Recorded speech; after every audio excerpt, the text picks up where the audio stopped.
At this time, we'd like to convene this Palo Alto City Council Finance Committee meeting for Tuesday, April 1st. Would the clerk please call the roll? Councilmember Lithcott-Hames, Councilmember Reckdahl. Here. And Chair Byrd. Here. So Councilmember Lithcott-Hames is ill this evening and won't be able to attend. So our first item is an opportunity for the public to speak on any item that is not on the agenda but is within the purview of this committee. And so do we have any members of the public who wish to speak? No public comments. Okay, so we'll move on to our first agendized item, which is a recommendation that the committee would refer to the City Council adoption of a resolution approving the fiscal year 2026 water utility financial forecasts, etc. So welcome. Who from staff starts off here?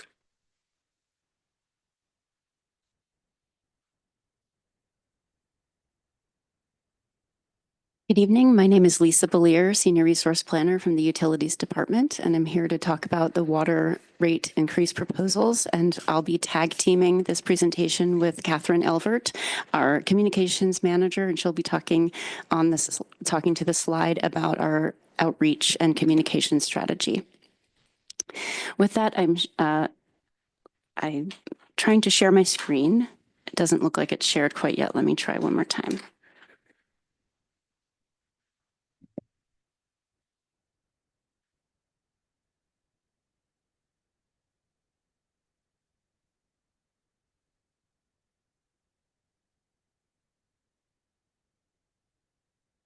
Okay, so this is a short presentation that tries to highlight the changes since we came to the Finance Committee with our preliminary rate proposals in December of 2024. And at that time, the Finance Committee did not take a vote, but provided some discussion and feedback that we took into account in this presentation. We also went to the UAC, the Utilities Advisory Commission, in March and talked to them about our proposal, and they unanimously supported this proposal. The water utility provides pristine and reliable water service to the residents and businesses in Palo Alto, and also maintains and replaces infrastructure throughout the water distribution system in Palo Alto. So this proposal is for a 10% rate increase in fiscal year 26, which is approximately $11.40 per month for each residential customer. The city has strategically used $25 million of reserves over the past 3 years and has been able to maintain a stable rate increases in the water utility of approximately 4% per year on average, despite large wholesale rate increases from our wholesale provider, the San Francisco Public Utilities Commission. Some of the drivers for this increase are labor costs and sales reductions due to drought over recent years. So our costs are increasing by about 5 to 6% on average per year, while our revenues have increased only 1.3% on average since 2019. So in terms of what has changed since we came to you in December with our preliminary rate proposals, what we have done is what we heard from the committee members at that time was that our 14% increase was too high, and that we tried to maintain a 10% per year rate increase by deferring CIP. So we modeled deferring $4.6 million of CIP in 26 and $2.7 million in 2028 to beyond the 5-year forecast. And I did want to mention that that number changed a tiny little bit. We did just get our wholesalers' latest rate projection that they'll be deciding on in April the 22nd, and that changed by just a penny. So compared with the report, that is going to be a penny higher, but it doesn't change our proposed distribution rate increase. So you can see the overall rate projection of 10% in the middle of the table in bold for those 10%. That's made up of a 17% distribution rate increase projection and a 2% commodity rate increase. As an alternative, it doesn't impact 2026, but as an alternative, we are providing the concept of issuing debt for 2 tank replacements that are going to be occurring in 2029 and 2030. That would lower the rate increases needed to 7% in those years. We updated our rate comparisons to other agencies. This is a series of agencies that all obtain 100% of their water supplies from SFPUC. And this data, this historical data came from Mid-Peninsula Water District, who had assembled all this information. And we're showing that Palo Alto's bills are approximately in the middle, approximately close to the average of this set of agencies, all who use 100% SFPUC supply. This slide tries to dive into some more detail on what makes up the rate increase, and what it is looking at is what revenue will we recover in fiscal year 26 without a rate increase, compared with how much revenue do we need to cover our costs after we utilize reserves to cover the rest of our costs. So this shows that the majority is for operating expenses. The majority of the increases for operating expenses. We have deferred capital, so that is a part of that reduces the rate increase that we would otherwise have needed, and the water supply makes up a relatively small portion of it. This chart shows the rate increases at the numbers at the top. So you can see in the gray numbers on the left of the chart, but the average between 2018 and 2024, we were able to hold those increases at approximately 4% on average, despite increases from our wholesaler that were in the double digits. And we have utilized reserves, and now we've gotten to a point where we need to increase rates, and we're still actively using all the remaining reserves. One question. Sure. What are the bars are indicating the cost of the water? Can you go back to slide? Oh, yes. Thank you for that question. Let me slow down a minute. So the bars are indicating the costs, and the line along the top is indicating the revenue. So the bars, let's take 2026. That's the year that we're talking about our proposed rate increase.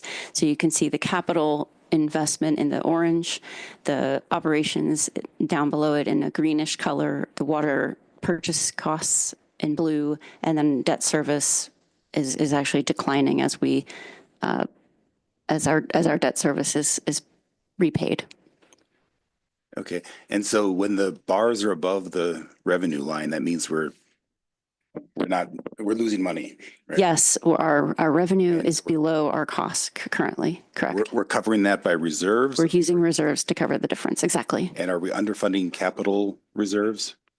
Our Or do we have previous reserves that are sitting in the bank and we're pulling that out? We have some money in the capital reserve, and we're pulling that out. And we're continuing to do that in 2026. And then this plan would rebuild that capital reserve over the 5-year period. Okay, so we're taking it out of capital reserves then?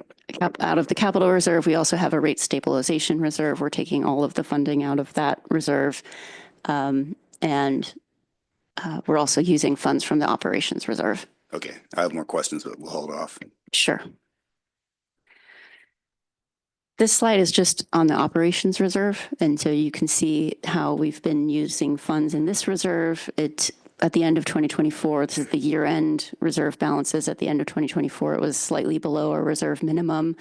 We're planning to continue to use additional funds from the reserve. And then similar to what I was mentioning for the capital reserve, we're planning to replenish this reserve to within the guideline range during the 5-year period gradually. And now I'd like to ask Catherine to make some remarks about our communication and outreach. Thank you, Lisa. Catherine Elbert, City of Palo Alto Utilities Communications Manager. So the city's primary goals are, of course, to manage these utility services in a safe, reliable, cost-effective, and environmentally sustainable way. These are our primary goals. Safety is our top priority, so we want to make sure that we are emphasizing the need for infrastructure replacement, maintenance, capital improvement to ensure that we continue to deliver the services that our customers rely on every day. We want to make sure that we ensure transparency in our communication, and we foster understanding about the rate changes, including the reasons for the rate increases and the benefits to the customers, such as the value of investment in infrastructure and also safety and reliability. We recognize that rate increases are never an easy thing for anyone to stomach, and it's not a decision that we take lightly. It is the result of careful consideration for the need for infrastructure replacement and maintenance and continued safe and reliable operations. We're going to make sure that we include this messaging in all of our communication and outreach to our targeted audiences, including our residents, our businesses, our community organizations, and our other stakeholders such as city officials, et cetera. And we're going to utilize a number of outreach channels to make sure that we are reaching people where they are. And again, fostering understanding and being transparent.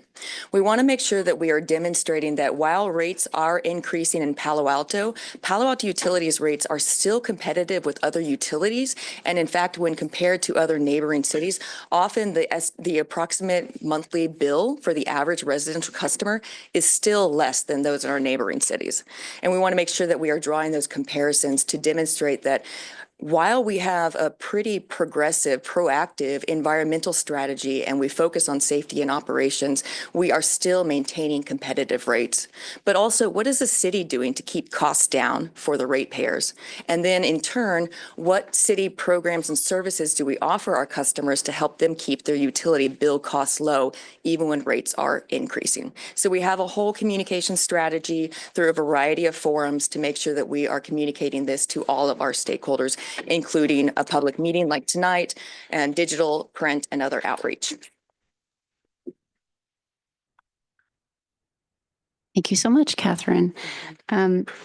So we're presenting our proposal to you, and we'd be open to we're very interested in your feedback and your questions, and we'd like to try to provide any responses that we can to your questions. This is our recommendation, and you can see that the reference to the reserve transfers that I mentioned from the rate stabilization reserve and the capital reserve to the operations reserve, and then this would be a recommendation from the UAC. This would be a recommendation from the Finance Committee to the City Council. So that's what we're requesting. I also wanted to mention that we will, subsequent to this meeting, we'll make any modifications needed to our Prop 218 notice, and we'll be sending that to our customers, as well as a pass-through postcard for our SFPUC rate in May. We'll be sending both of those things to customers in May. So with that, I'd like to open it up to any further questions that you may have. Great. We'll have a round of questions, then hear from the public, and then have any other discussion. Keith? Can you bring up packet page 18? Sure. Yes. All right. I have the packet open.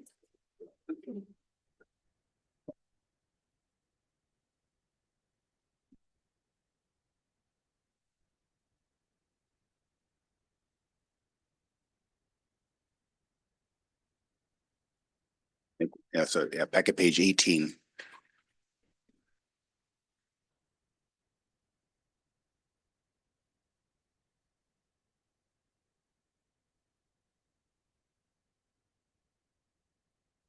Okay, yeah, yep, and the top table there, figure. Okay. So we currently are near the reserve minimum, and we're hanging out there. And in fact, at 2030, we're well below the reserve minimum. So that is a very good point. Thank you for asking that. the pattern of spending is does fluctuate, and so that's a good point. I misspoke that we would be within the guideline range in 2030. The spending goes up and down every other year with the main replacements. Okay, and so beyond this time period, it does. We look at our model. We have those years, even though we only project out 5 years for our report, and it does restore to within the guideline. So. Okay. And are you comfortable with it? It seems like we have a reserve minimum for a reason for unexpected capital. And are you comfortable with this figure? What we have done is reduced our capital is deferred our capital to a point where we think that it's a comfortable situation that we can model, but we can. This timeline reflects the deferred projects, or this reflects the deferred budget. Okay. Yes, and so I'd say that we're comfortable with this, with that in mind, that we've deferred capital, and we really would rather not defer more. This tries to find that balance between deferring capital and having enough funding in the reserves. And that's a good segue. Okay. So we're deferring some projects that, things are getting older and we're not replacing them. What's the risk associated with not doing that?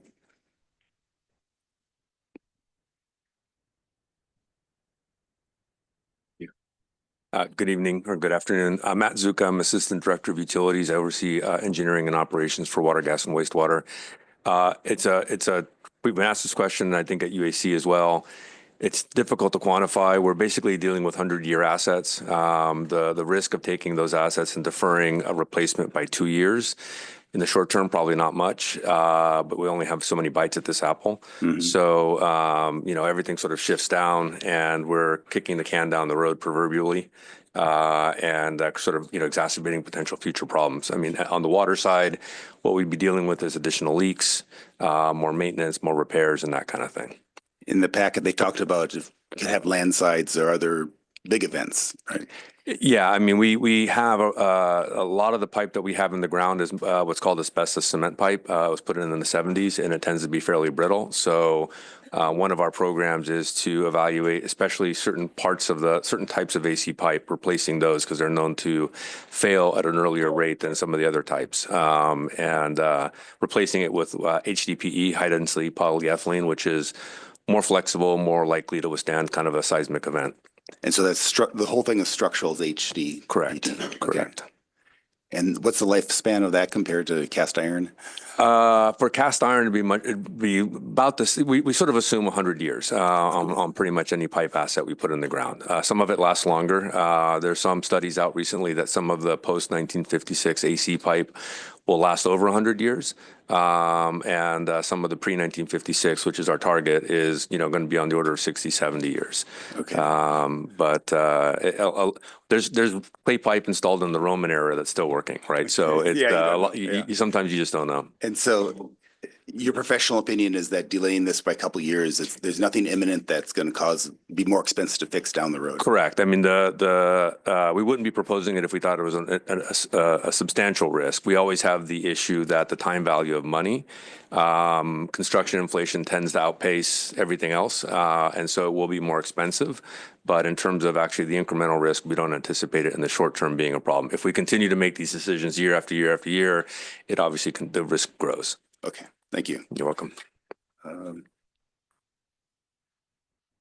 Yeah, that's it for now. Going back to the slide that we're projecting, can you remind me why the bars for that one we just had? No, sorry. Back to something. No, the page 18, yes, I think they said. Why the bars on the range fluctuate so wildly? Why does the range reserve max and minimum fluctuate so wildly? And then why is the difference between max and min so great some years rather than others? Yes.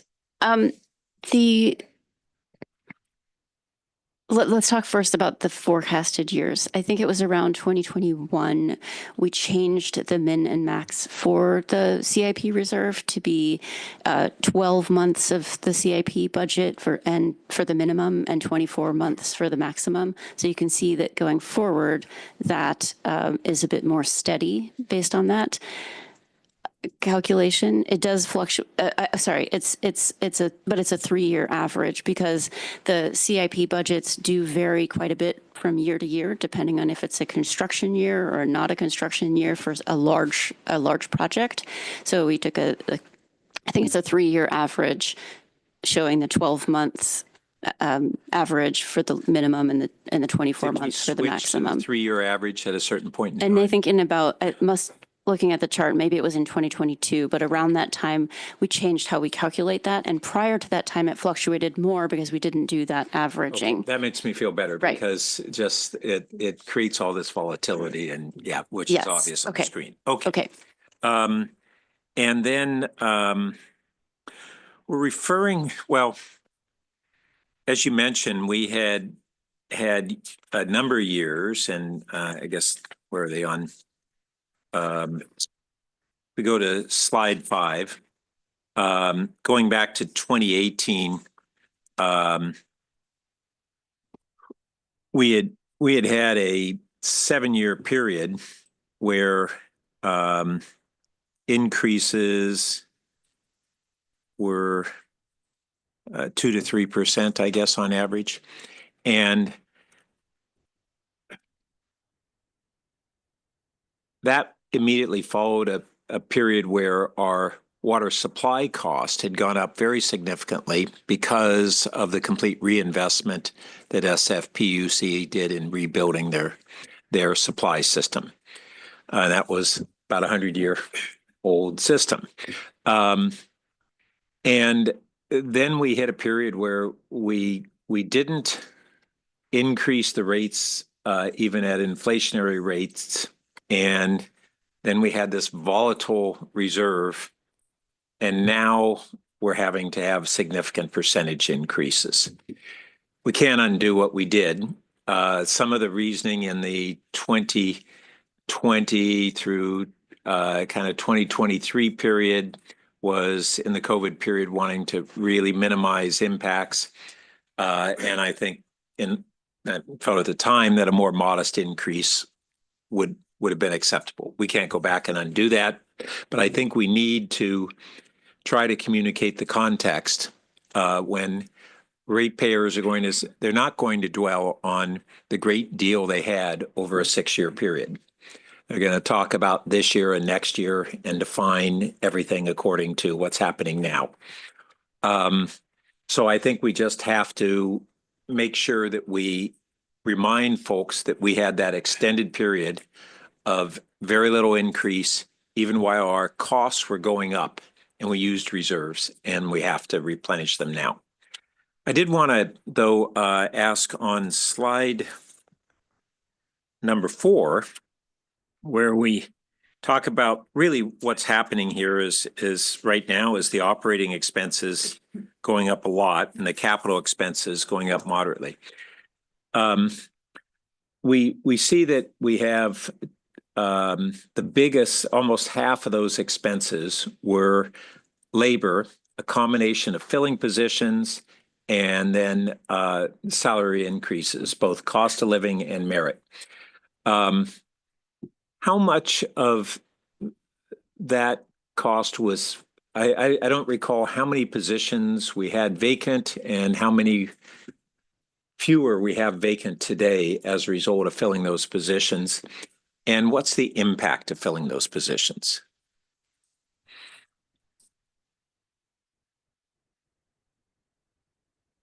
Oh, Stump? Yes, Catherine. Okay. Okay.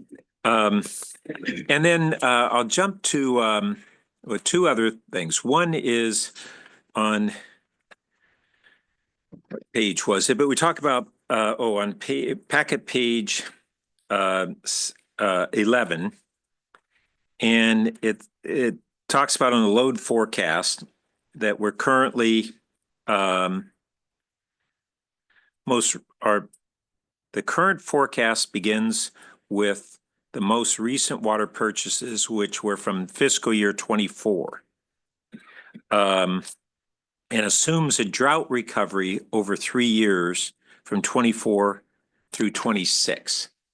So what's the impact of that assumption that we're saying we're in a drought recovery? First, what do we mean by that? And then what are the financial implications of those assumptions? Great question. So we did make that, we used that method to show our forecast because of what we have seen in the pattern of usage over the past few years. 2024 weather-wise was relatively normal year, so we felt comfortable using that year.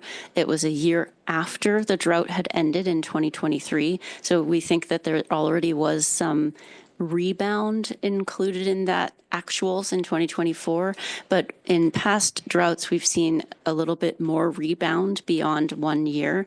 So we used, I think, a very moderate percentage. I don't know off the top of my head. I want to say it was like 1%, or I don't know if it said it in that paragraph, a very small percentage to increase that number. But then we also decreased, I think later it says we decreased it consistent with the long-term trend. So we made some adjustments to increase the load and the load forecast and some adjustments to decrease the load forecast, but it's all very moderate. It doesn't have a very large impact on rates. But what we mean by drought recovery, tell me if this is correct, is that when we have a drought, we all cut back. We have shorter showers, flush the toilet less, and water our gardens less. And that ends up actually driving up the cost per gallon because most of our costs is the infrastructure. And then ironically, when we have a period after the drought, we use more water, and that actually maybe makes our bill go up, but our cost per gallon is mitigated. So that's what we're assuming right now. Is that correct? That we are in a period where we're starting to use more water again? Exactly. Okay. Yeah, great explanation. Thank you. Okay. All right. And then on the communication, not only do I think it's important to really lay out there that extended period where we had increases below inflationary costs and what the impacts that were. But Catherine, you mentioned that we are lower than our neighbors, or in good stead compared to our neighbors. It's in good stead compared to our SFPUC neighbors, that we all get the high quality Hetch Hetchy water. In much of the rest of the county where they get valley water and it's not as good a quality, their cost of water is lower than ours. And so we just want to make sure that we're saying compared to SFPUC customers, we are right in the middle there. You're absolutely right. We want to draw those comparisons, although you will see that water utility rates for other water utilities, such as Valley Water, are also increasing at pretty exponential rates. Their percentages increases are going up, but their absolute cost remains below everybody else who's predominantly at Hetchy, right? That's an important comparison. Yes, Yeah. thank you. Yeah. Okay. Councilmember Burt, I have an answer on the question about the filled vacancies. So within the last year, we have filled 6 positions in total that hit the water fund. 1, 2, 3 installer repair positions, which are sort of our general purpose labor, utility supervisor, and then 2 water system operators. So those were previously vacancies. I'll also add that the water situation is not static when it comes to regulations. So in last year's budget, we also approved, or council approved, adding 2 headcount, specifically because the backflow regulations, the devices that prevent water from going back into our water system, have substantially changed. And we have a whole program that we're having to get off the ground. So 2 additional headcount were added to the water fund. They haven't been filled yet, but we've been underfilling them. And so this is also a dynamic regulatory environment where we're having to adapt. And so it's not just status quo and costs going up. We're expanding as we go as well. So setting aside those backflow positions, the other positions, what were the impacts of filling them? Was it that we had to do less outsourcing or a combination of that? and we're getting more done? It's a combination. So for example, we did have to outsource the utility supervisor position for a while for licensing reasons. We're required to maintain a certain license within the system. We were basically begging him, borrowing and sharing resources to get and try to maintain the same amount of work. We did defer on the water system operator. We did defer maintenance. Some of our annual maintenance we didn't do because we didn't have the staff to do the daily prescribed maintenance and do some of the preventative maintenance as well. So when we outsource, where does that show up on these bars? Is it buried in the capital because or is it, I'm not seeing another subcategory within that red operating expenses that would point to the outsourcing that we Sure. over time in our different utilities have to outsource quite a bit. So Yeah.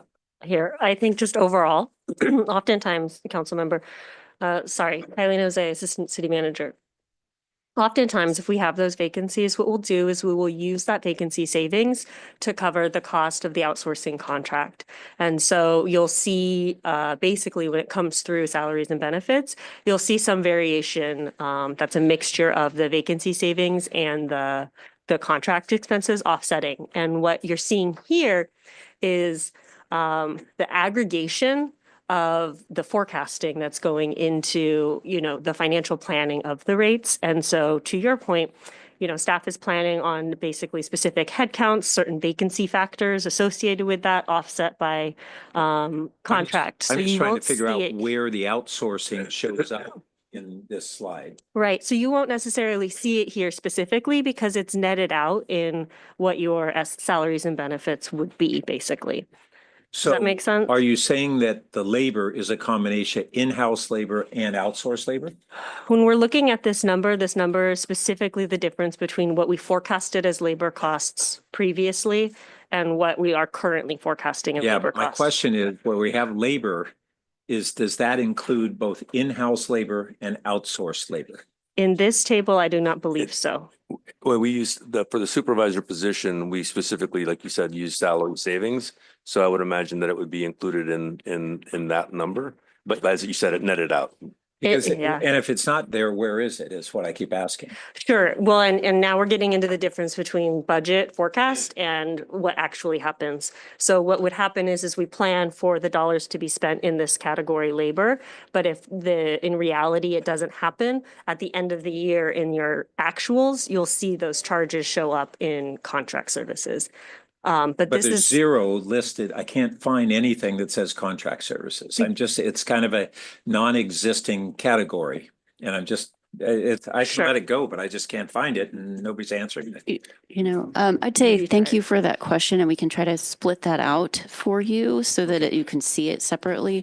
I think that that depending on the function of that contract service, it would show up in one of the other cost centers that are listed, like customer service, resource management, and so I think it's likely in that O&M category, but I would need to assemble that information for you. Good. Okay, and I don't need to belabor it, but the reason that I'm interested is always we're looking at whether it's more cost effective to have these resources in-house and being able to compare those. And our assumption has been, yeah, it's better to have our own staff with only a minimum amount of fluctuation for outsourcing based on unforeseen circumstances.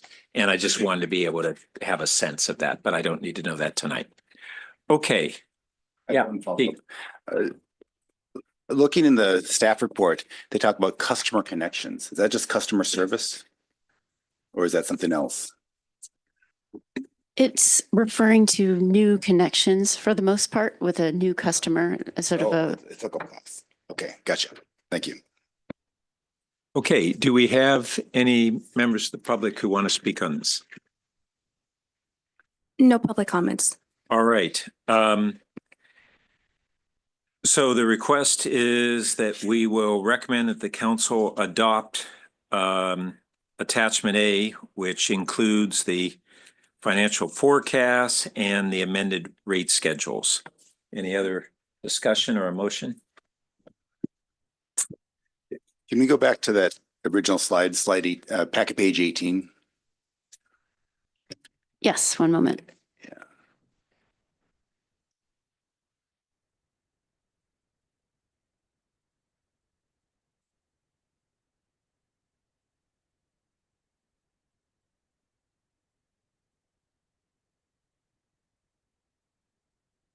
This one? Yeah, and so this still bothers me because Okay. this is assuming nominal performance. And, you know, if we have a drought that affects our revenue, if we have unexpected failures that affects our costs. And I don't feel comfortable just hanging out so low. I would feel better having a slightly larger increase or somehow cutting expenses to get those reserves back up. I mean, what's the most likely method for getting those reserves back up? Are there things that we can do? Is there improved technology that we could pay for that would save us money down the road? Or how could we cut our expenses? That was one of the messaging things in. I mean, I think the two things we can do most readily are to reduce our capital budgets even further or to increase the rate more than this proposal. Those are the things that we can really do in the short term. I don't know if, yeah.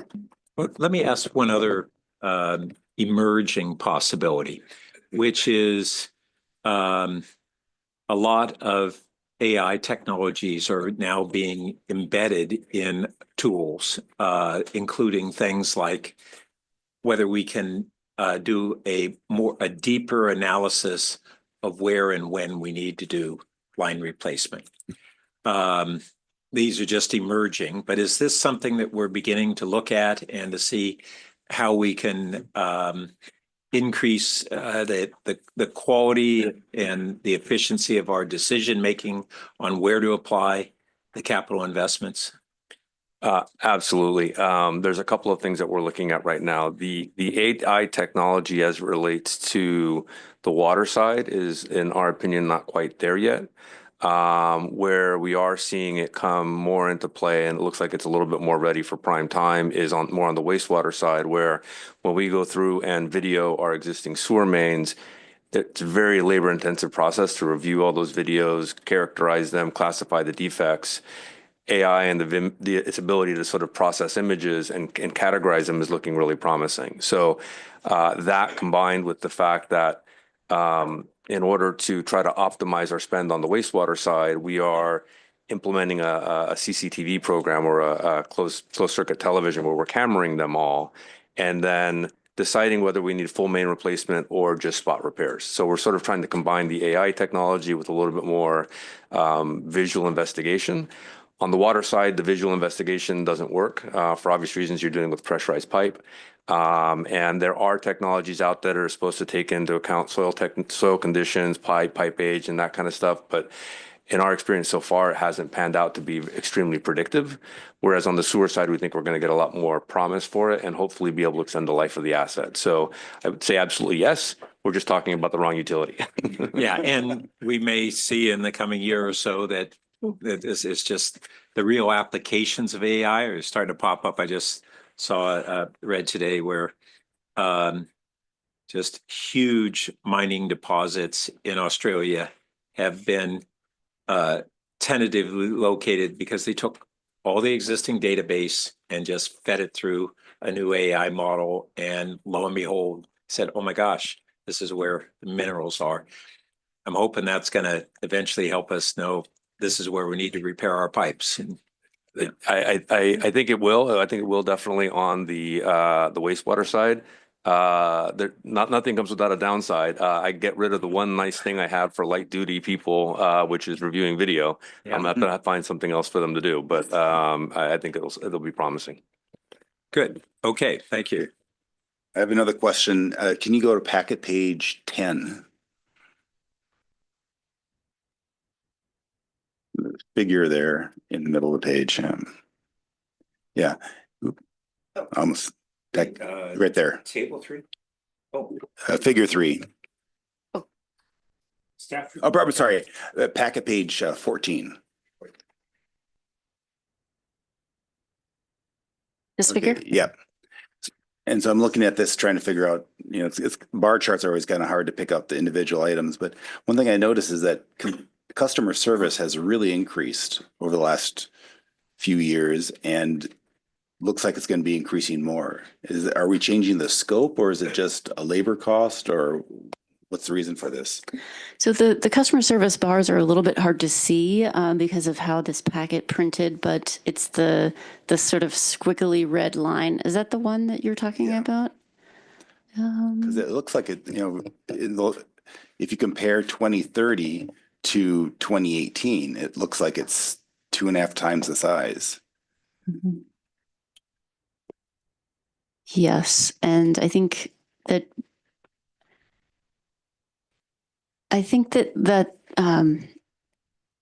sort of is similar to the pattern of the other bars, and I think it's really what we were showing is kind of the labor increases that are happening across the different areas. And when you look at the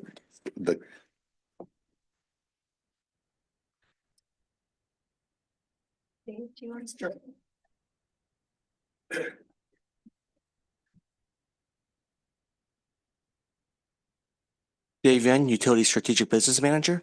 I think in part of the customer service, it includes like some reallocation of charges from CIP to operations. I think what happened a couple years ago is we did the copper lead testing. So we did have to reassign some of our folks from wastewater and gas to do this program. So I think a lot of that cost got embedded into this line. okay, so it could be just an accounting artifact. Yeah, just reporting, and then we're trending it outward in the future, but it'll probably go back down when this copper testing program ends. Okay, thank you. And so when I look at the size of the bars here, is this mostly labor, or is it buying hardware, or what are these bars? A lot of it is labor. There's some contracts that we talked about earlier a little bit, but yeah, most of it is labor. Okay.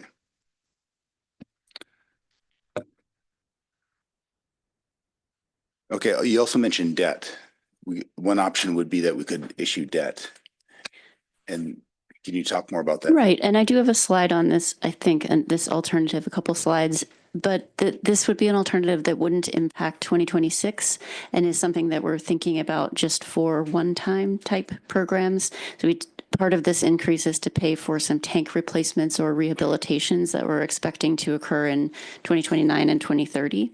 And those could range from, I think, about $4 million per project to $7 million per project, depending on what the engineering team determines is necessary for those replacements or rehabilitations.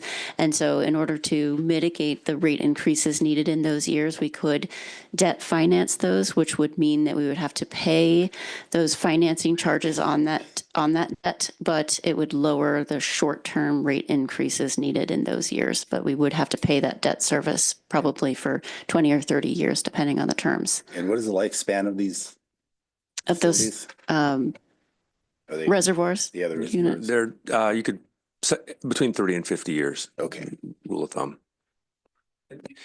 I meant to ask, which ones are on the horizon? Park and Dahl are the two tanks that are on the horizon. Park and, Dahl tanks. I don't know where that one is. Yeah. And just sort of a little bit more information. I mean, it's from my perspective, for those kind of infrastructure, I call those sort of recurring expenses where you've got 8 tanks and they're 30 to 50 year lifespan. Those are perfect opportunities for debt financing.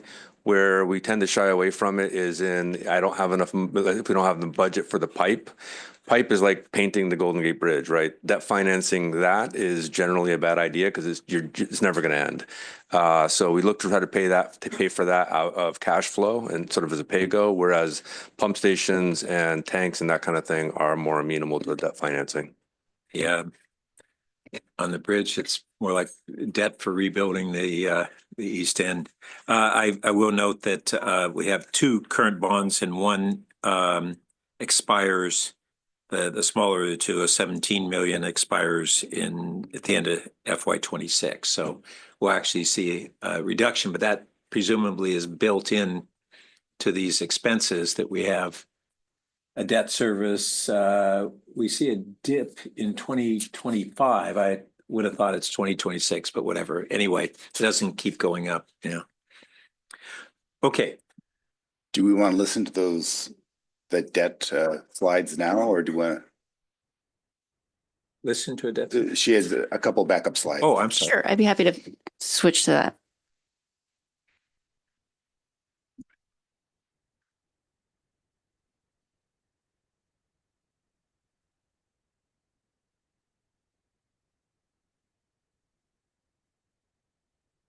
While Lisa's pulling that slide up, I'll also say that on these tanks, the reason there's a range in cost, we are currently doing an evaluation to see whether or not the tank can be sort of partially replaced.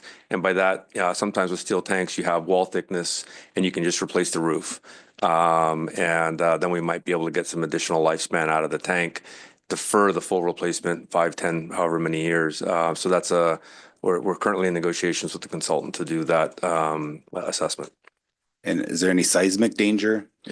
That's the predominant failure mode would be seismic. And so the reason we a couple of things that we can do is sort of bolt the tank down. We can reduce the water levels and operate them at different levels. And so we end up with a sloshing, which would blow the roof out effectively. Replacing the roof would allow us then to raise the water levels back up. So all of that will be factored into the analysis. But that's the range in the price. It's like full replacement, 7 million, some sort of subset of a full replacement was sort of the $4 million project that she talked about. Okay. So this is the alternative that I mentioned where we would debt finance the 2 tanks in 2029 and 30. So you can see that compared with the 10-10-10 rate increases that I showed earlier, this would allow for a 7-7 increase in 29 and 30. And there you can see in the maroon dark bar at the very bottom that instead of that debt service dropping down in 27 and then staying down where we just have to pay that remaining debt service, it goes up again in 28 when we have to start paying the new debt service in addition. So those are the 2 tweaks in this alternative. We could it won't impact 2026, so Yeah. it's something that we could return to. Exactly. It's a moot point for tonight, but Yeah. it'd be good to know. And just for information, when does the 2009 bond Series A retire? I'm going to need to check that. It's in the report, I Oh. think. Okay. Look like Maybe I'm looking at it. Chair, are you referring to the 2009 one? Yes. So based on the capital budget, we have a 2009 Series A that matures 35. 2035. Mhm. Okay, thanks. All right, you're ready for motion? I'll go ahead and move the staff recommendations. And we have no changes. So, Okay. I will second that. great. All right, all in favor? Aye. All right, that passes unanimously. Okay, that moves us on to item number 2, which is recommendation to the council to adopt a resolution approving the FY 26 wastewater collection utility financial forecasts and rate schedules. Slightly different crew? Just adding Brad, huh? Yes, we have Okay. Brad Eggleston, Director of Public Works, joining us. And our presentation will take a similar format. So I'll just run through a few brief slides and Catherine will talk about communications on the wastewater utility side. And then we'd be happy to answer any questions. Our wastewater utility provides a critically important service for residents and businesses 24 hours a day, 365 days of the year, and in compliance with all regulatory requirements. Palo Alto and several neighboring cities send our wastewater to the Regional Water Quality Control Plant in Palo Alto that is operated by the Public Works Department, Palo Alto's Public Works Department. And the plant is in the process of rebuilding several key components that have been in service for over 50 years and are in need of replacement.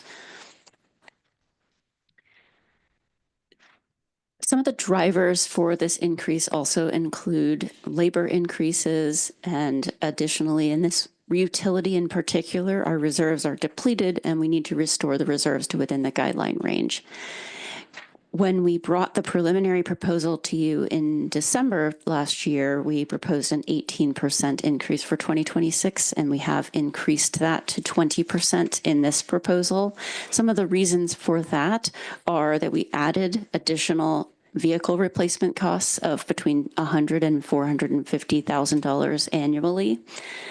And we also added the sewer CCTV program that Matt was mentioning earlier that will allow us to perform condition assessment in critical sections of the collection system and do a prioritization for our sewer replacements. And that is about $350,000 to $450,000 annually. We added that in fiscal year 27 and each future year in this forecast. And compared with our prior year rates, what we did is because our reserves did not recover as quickly as we had hoped and as quickly as we had forecasted, our costs continue to rise more quickly than we project. We need to build our reserves in order to cover the costs for our minor capital at the treatment plant. And so we added that into the forecast in this projection. So I'll show you a bit more of a figure showing that in a moment. We have two ways of looking at our comparisons to neighboring utilities. This is our typical comparison group that we use for all of our utilities. And on the residential side, Palo Alto's bill this January was 21% below the comparison city average. And this is another way of looking at our bill comparisons. And this is from Silicon Valley Clean Water's long-range financial plan in 2023. And you can see Palo Alto's the lowest of all the agencies included, and our partner Mountain View, who also shares the same treatment plant, is also included in the chart and has the second lowest rate. So this is, again, the chart where we're trying to dive into the detail about what's driving the rate increase. And you can see that we need to replenish reserves. So for the treatment plant's authorized amount for minor capital, we need to recover an annual amount for that. But where we think there's a policy choice here is that there's a one-time amount that's outstanding that we also need to recover. This proposal would recover that over a 4-year period. As an alternative, you could choose to recover it over a longer time period. So I do have a slide that I'll go through on that, and that would recover it over a 10-year period. So that's one of the main reasons for the rate increase. If it weren't for replenishing reserves, both on the treatment side and the collection side, this would be a 9% rate increase for the sewer utility. And that's because we have operating expense increases, primarily driven again by labor. We have treatment cost increases, and then we also have additional deferrals. We've deferred our large 5-mile main replacement from 2026 to 2028. And then we're also deferring lateral and manhole rehabilitations and a 1-mile sewer main replacement from fiscal year 26 into the future. So that reduction, that deferral offsets the rate increase that we're requesting. I'm a little confused by that second bullet. Okay. 2% collection system, 9%. What does that mean? My eyes are not finding the bullet. Oh, I'm sorry. In the parentheses. Yes. So we're just trying to break it down further, that 11% is made up of 2% that goes to the collection system and 9 that goes to the reserves for the treatment plant. And I think I'm missing a word there, so I apologize about that. Okay. I just realized that now. I'm sorry.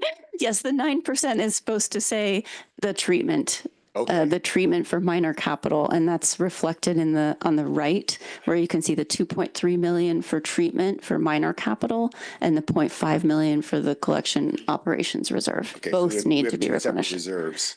One for collection, one for the. Actually, it's all in one reserve, but looking at our policy for how we may need to in the future separate it out into different reserves is something that we're planning on looking at this year. But Okay. currently it is in one reserve. We're just going to be tracking it separately. Okay. Yeah, and we may be needing to, the reason we need to recover those funds in reserve for the minor capital is because we may need, the treatment plant can call on those at any time. So we may need to pay those funds. And that's why we're requesting to collect those funds and make them available in case we have to pay them. Okay. Okay, so continuing on, this is the cost and revenue chart. You can see the revenue in the red line, and our proposal for 20% is the first red percentage number at the top. And then you can see the bars showing the costs. You can see the collection capital at the top in orange, collection operations below that in a greenish color. The treatment authorized amount for minor capital is below that. And then the treatment costs in the treatment capital is really growing starting in 2030. And that's for some of the larger capital projects that they need to invest in at the plant. And the treatment operations is the larger portion of the treatment costs, although it is not growing as quickly. Can you explain what happened in 2024 there? Debt free as of, was that? So we have you see in the right, there's a collection debt there in red at the top, but we felt that it was so hard to see in the chart that we just put a notation there. There's actually a very, very small red bar at the top of each of the bars on the left. And then in 2024, it was the last year that we had to make that debt payment. So it goes away and is not included in the future bars. Okay. And why is the capital that large on 2024? There was one large main replacement, sewer main replacement, sewer number 31 along El Camino that was completed in that year. So that was why that was very high in that particular year. And so we burned down. Oh yeah. Okay. We had capital reserves, and then those reserves disappeared of that year because we sucked it out for this. Partly because of that, yes. In large part, there was a large capital investment, and also our expenses, our other operating expenses grew more quickly than we thought that they would. Okay. Yes. Okay. This chart shows just the operations reserve. So you can see that we're gradually working to restore that reserve. And I want to mention here that the wastewater utility did borrow $3 million from the fiber optics utility last year. So that was something that the council approved to cover the short-term cash needs of the wastewater utility since its reserves had gotten so low and its cash levels had gotten so low, and that loan fulfilled its purpose and kept the cash levels at an adequate level last year. And the utility does need to repay that loan in fiscal year 26 plus interest. So we had no reserves in 2023 and 2024. The operations reserve was very low in those years, yes. And that was because of capital projects or just our operating expenses were higher than expected? It's a combination. It's both. We did the largest capital project that the utility has ever done. And at the same time, our operating costs grew higher than we had forecasted, and our revenues were lower than we ever forecasted. So it was an unfortunate mixture of a lot of different factors. That's why you have reserves. Yeah. Right. And just to add a little bit, that sewer project was necessitated because Caltrans was paving El Camino. And so we needed to get in ahead of Caltrans before they paved. So we ended up advancing that project a fiscal year to get it done. So. Got them to hold back. We got them to hold back. Thank you. This is the alternative that I mentioned. So we could recover that outstanding amount for the authorized amount for minor capital over a 10-year period instead of over a 4-year period. There is, and with that, we would achieve a lower rate increase than the proposal. So it would be a 16% rate increase, or approximately $9 per month instead of the $11.40 that I mentioned earlier with the 20%. there would be additional risk associated with that because, as I mentioned, the treatment plant could need those funds at any time and charge us for the funds. So as part of this alternative proposal, we're suggesting that it would to request council to approve an additional loan from the fiber optics utility to cover that risk. So that 2.5 million is equal to the risk assessment level. You say additional, so the repayment of the 3 million we borrowed from fiber optics, that would not occur yet? That would occur. That is a formal agreement. We will Okay, be so that repaying gets those funds. repaid, but Yes, then we it would be a take another separate loan. Got it. Yes, Of how much again? 2.5 million. Thank you. Okay. Catherine, would you like to talk about communications? Sure. So Commissioner Rectal, you asked about the capital expenses for last year, and Matt pointed out that we engaged in a very large capital sanitary sewer replacement project along El Camino Real. You actually have a picture here of that project. It was a really great coordinated effort and successful project. So also the other photo in this slide demonstrates the importance of this utility. This is a picture of one of our wastewater employees who is cleaning out a massive ball of roots, hair, and grease from our sewer system. So one of my former colleagues used to say that the sanitary sewer system is one of the most, one of the utilities that is least taken for granted, or least appreciated until it doesn't work, and then it's then it's really trouble. So anyway, this is a valuable investment, of course, in this infrastructure. This is an infrastructure system that is in continual need of maintenance and operations. And so once again, as we're communicating about our rate changes, we want to make sure that we are reiterating the importance of this investment that our ratepayers are providing to make sure that this utility operates safely. We want to ensure, once again, transparency and foster understanding about the rate changes. We want to engage with stakeholders, address concerns, encourage public participation in this process. And once again, our primary goals are safety and reliability, regulatory compliance, as we have mentioned here.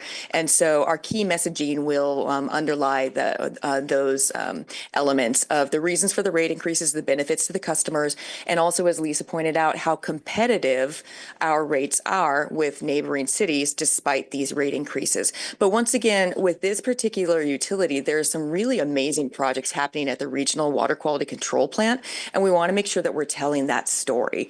As we discussed, this utility is aging, as many wastewater treatment plants are aging across the nation, and we're engaging in some pretty innovative projects to the benefit of our community and the environment. So we want to make sure we're getting out there and we are telling that story.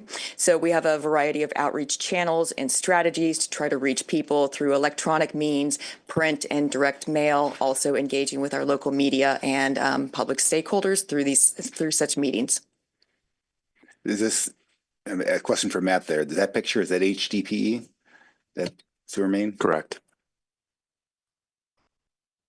And on El Camino, we actually, instead of open trench, mostly did pipe bursting to avoid the impact to the surface. That's our preferred installation technique for sewer. Pipe bursting is where you just thread it underground? You drag a bursting head through and it breaks the existing pipe, and then you pull the new pipe right behind it with just a insertion pit and a receiving pit. Okay. So this slide presents our recommendation that we were requesting, and we'd be happy to answer any questions that you have. A big picture question. So we run this and Mountain View and Los Altos participate also. These rates. Stanford and Los Altos Hills and East Palo Alto on the treatment. Okay. But the rates that we're talking here are just for Palo Alto residents. Yeah, maybe I'm going to go back actually to this slide. I maybe can try to explain that this is just showing only the portion of the treatment costs that are being paid for by Palo Alto residents and businesses through the sewer utility in Palo Alto. So we pay for all of the costs of the collection system in the city of Palo Alto, and those are in the top bars, the orange and green bars, and then we pay a portion of the treatment costs that are just Palo Alto's portions, and those are in the blue bars at the bottom of the chart. So if you go back to slide 3, So why is Palo Alto any different than Mountain View, for example? So Mountain View operates its own collection system and has its own costs there. And then they pay for their share of the treatment costs, which are similar, but a little bit different than Palo Alto's share of the costs. Okay, so the difference between Los Altos and Mountain View and us is basically collection cost. Primarily, yes. Okay, thank you. Anything else?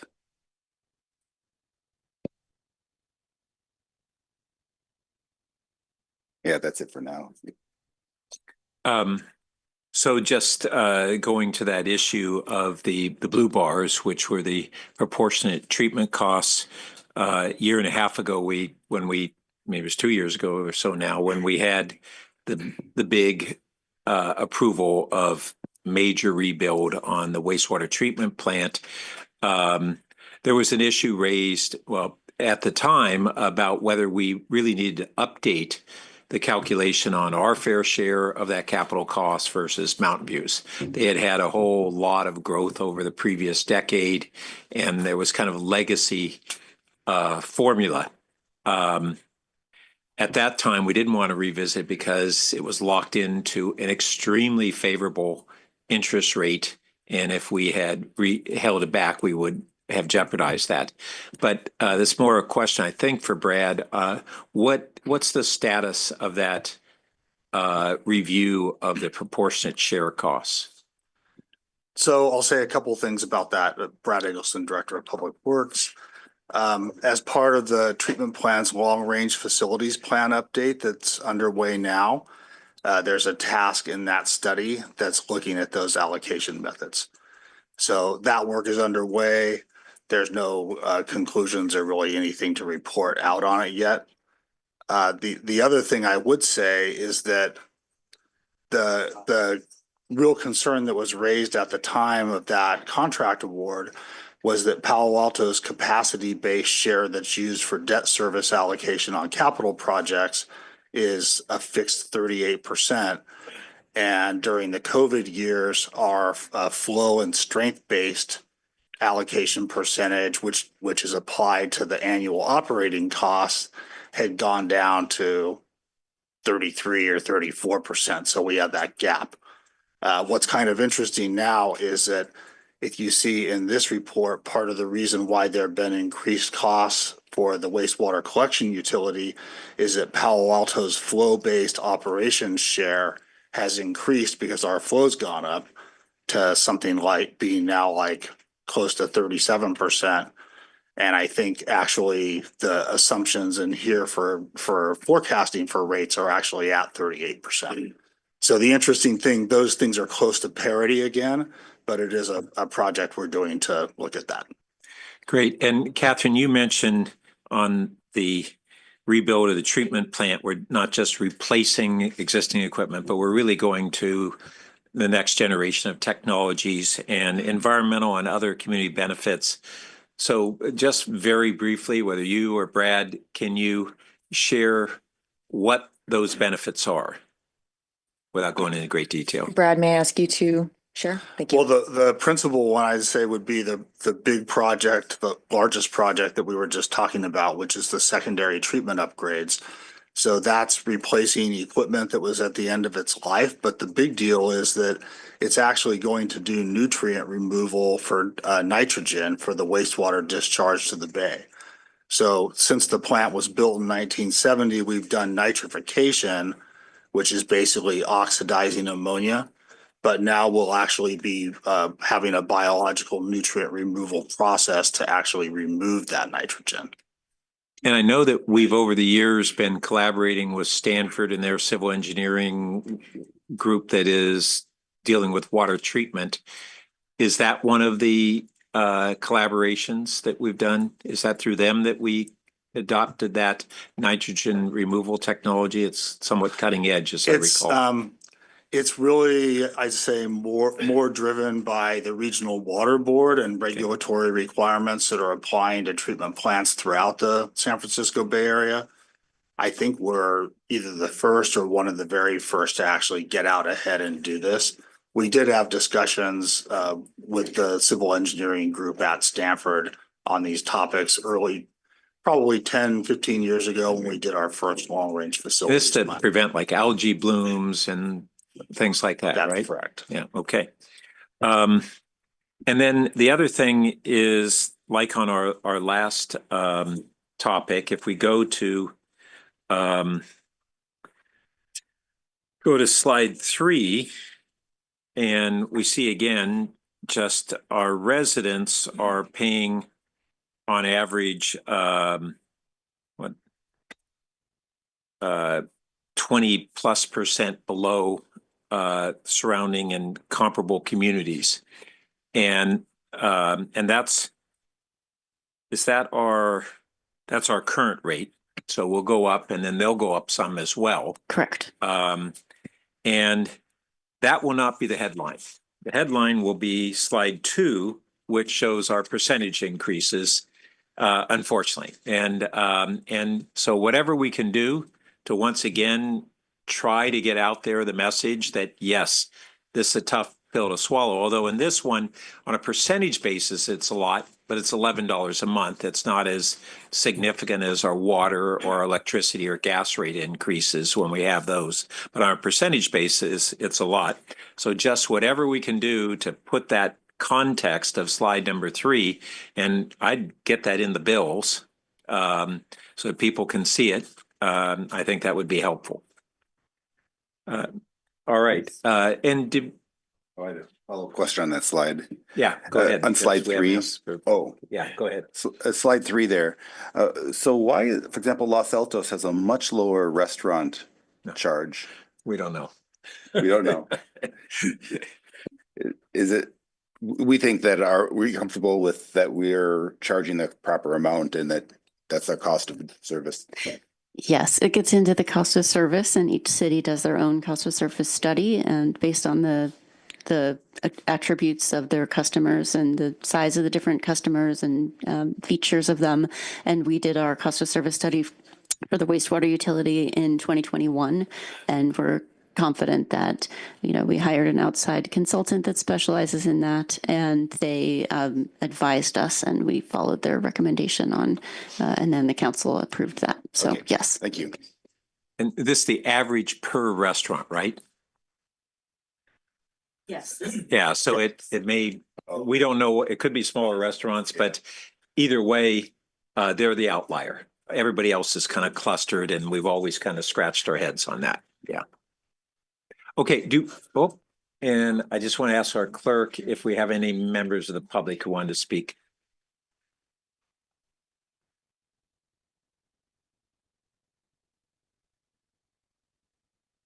No public comment. Okay, and Keith, you ready for a motion or any other comments? Yeah.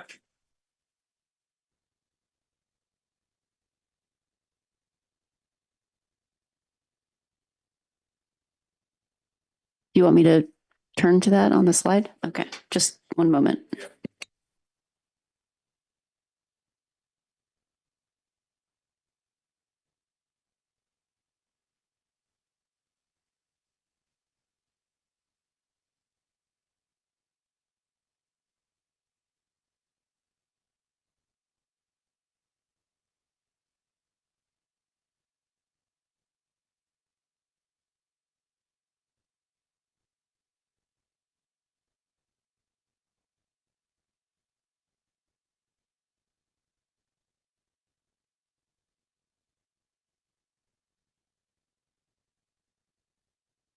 Is this the page? Exactly.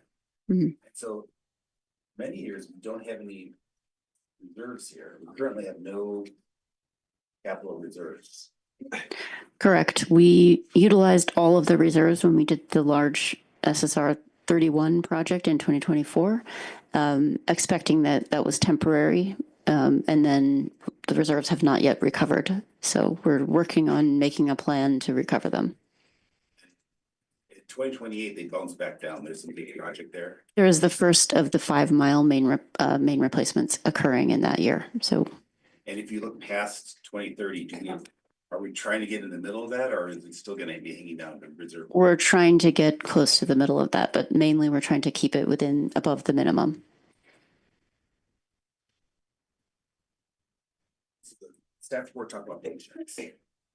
How was the pensions? I'm sorry, excuse me, Councilmember Rectal, could you turn your mic on, please? The staff report talked about pensions. Is the treatment center, they have their own pensions, or are they part of the Palo Alto? How's that work? Well, that is factored into their labor costs and their, their budget. And then we pay for the, using the formulas of how much is our share for our flow. We pay for our share of those costs. Okay, so what I'm asking about is the pension reserves that the city has for its employees. Does that cover your employees, or do they have, or does the treatment center have their own exposure to pensions? It's part of the same fund. I'm sorry, Lauren, go ahead. As with all city employees, the pension trust fund covers the wastewater treatment plant employees as well. And so those employees are considered Palo Alto residents, even though it's Employees. I'm sorry, Palo Alto employees. And we just charge Mountain View and Los Altos for that service. That's correct. Okay, that's what I want to know. Can I follow up on that? So we also charge them for their share of the CalPERS pension payment for the wastewater treatment plant employees, correct? Yes, that's right. And then we have an unfunded pension liability. And we're paying into our supplemental pension fund to do that. Do they pay for their share of the unfunded? Do they have that obligation, or do we incur the share of the unfunded? They do, and that issue is why that's brought up in this report. Because of a misunderstanding in the way some of those costs were being allocated.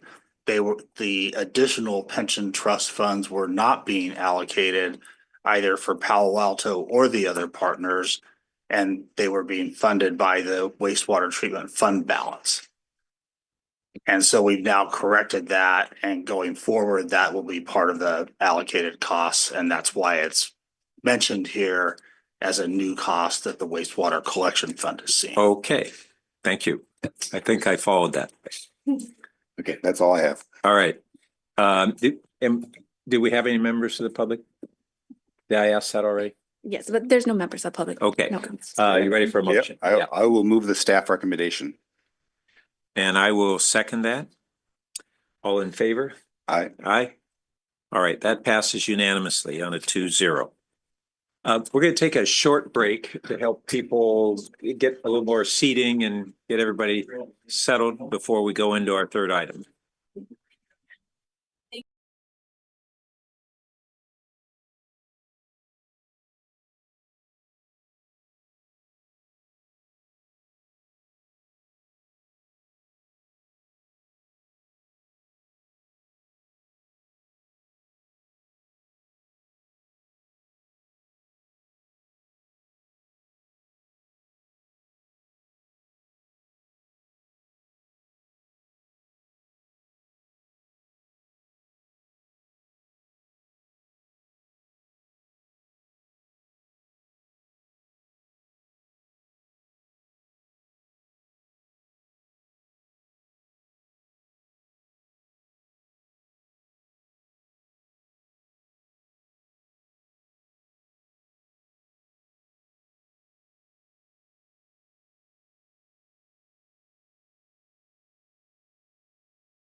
to proceed to item number 3, which is an evaluation of fire and ambulance service expansion options. This is a follow-up from a discussion on the same topic that we had in November of last year. And Chief Blackshire, welcome, and welcome to your team. So you want to kick this off? Sure. Actually, I think, Chair, thank you. I will do a little bit of kickoff and try and help navigate. So again, Kylie Noze, Assistant City Manager. And as Chair, as you alluded to, this is really a continuation of a conversation that we actually began. Sure. That began with the 2025 budget process and then continued into the November discussion with the Finance Committee on options. We've navigated some changes as the council recommended and approved back in February as part of the mid-year budget review. And again, we're returning tonight to continue this ongoing conversation. This is also part of a series of conversations that are coming up over the next few months. You probably, or folks have seen the news release that staff recently did last week, talking about the series of conversations about fire services, disaster preparedness that are going to be hitting multiple venues between April and June this year. So just wanted to weave this into the broader conversation, the ongoing conversation that staff has had with the Finance Committee and the City Council at large. And then after Chief Blackshire presents, our Chief Financial Officer, Lauren Lai, will also help provide some context on how this fits into the broader budget picture, the upcoming budget discussions that the committee is going to be having with the council and with each other, and how to kind of navigate all of these components that will weigh in on decision-making for the body. And Kylie, you noted the direction that council gave in February.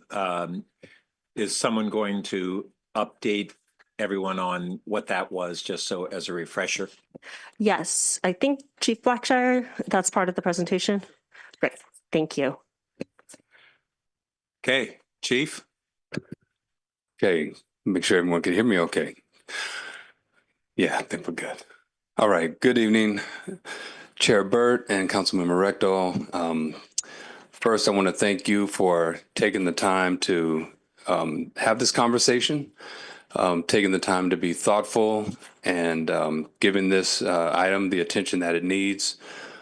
Clearly, based on the nature of the fire service, but specifically the Palo Alto Fire Department, are very interested and very successful at making emergency response in this community a priority, providing care, emergency medical and fire suppression and rescue and hazmat and wildfire, et cetera, for the community with compassion and pride. As you can see from the turnout here, I would like to thank the community for their engagement with this. I think that the council made appropriate decision to make public safety a priority for this year, and clearly it was it's effective and deliberate. So what I would like to do is just go over a presentation to bring us to continue the dialogue, as it was mentioned, that started in November when we brought this this item to the attention of the Finance Committee. Who's going to run the slides? The first slide. Thank you.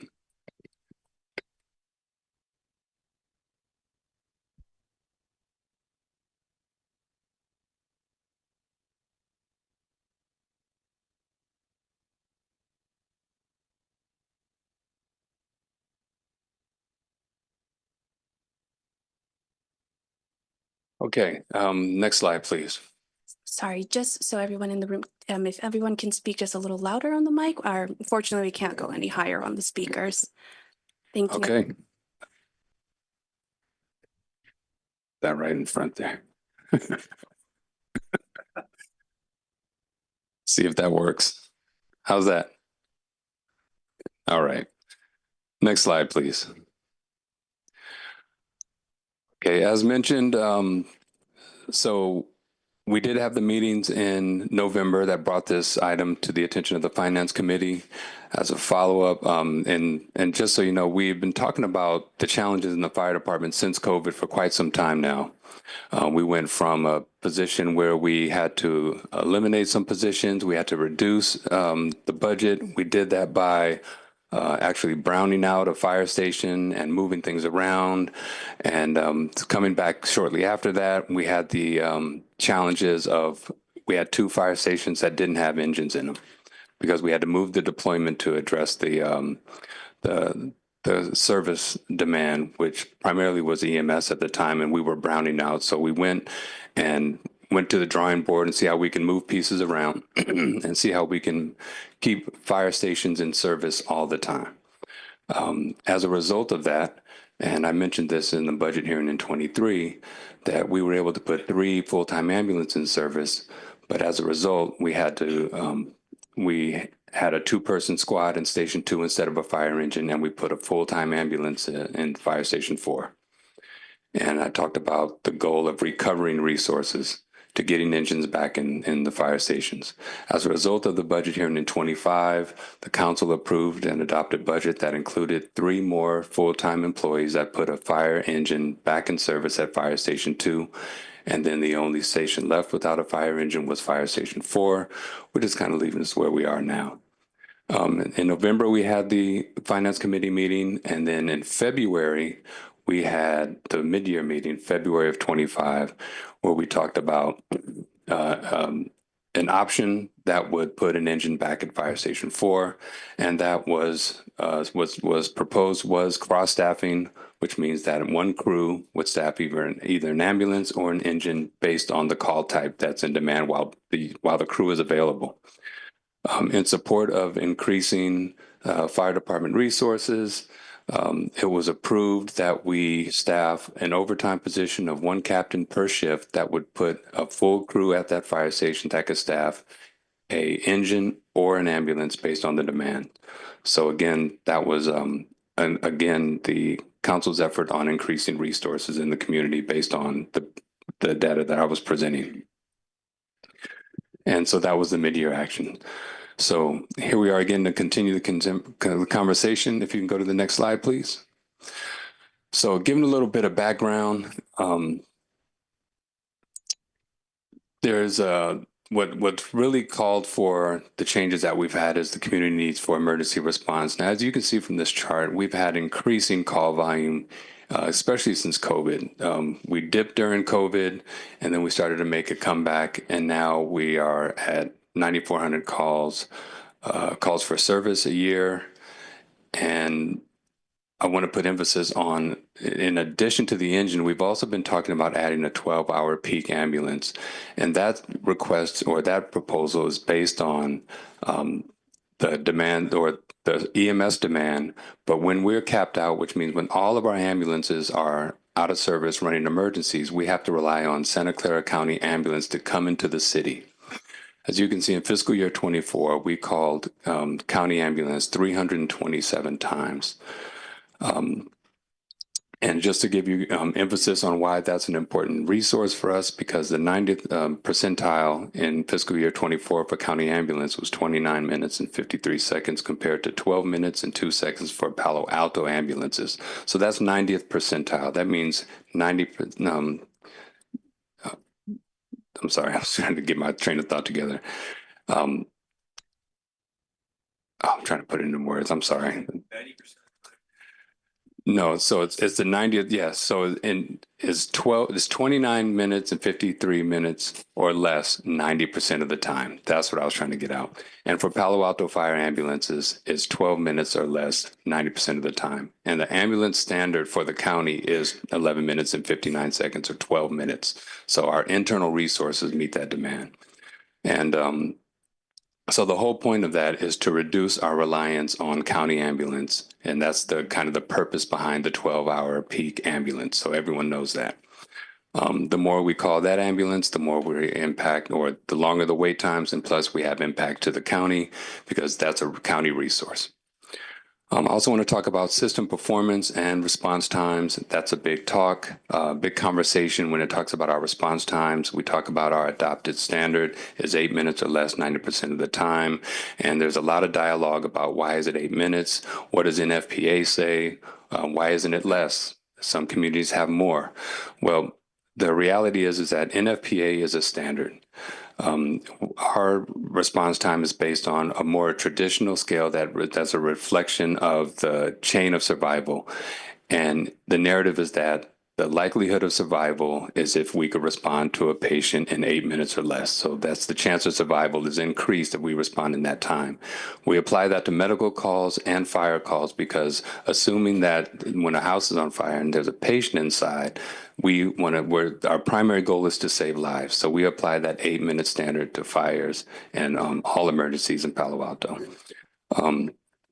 Not all agencies have adopted a response time. Not all agencies in the county have, but those that have adopted response standards are not meeting their standard time.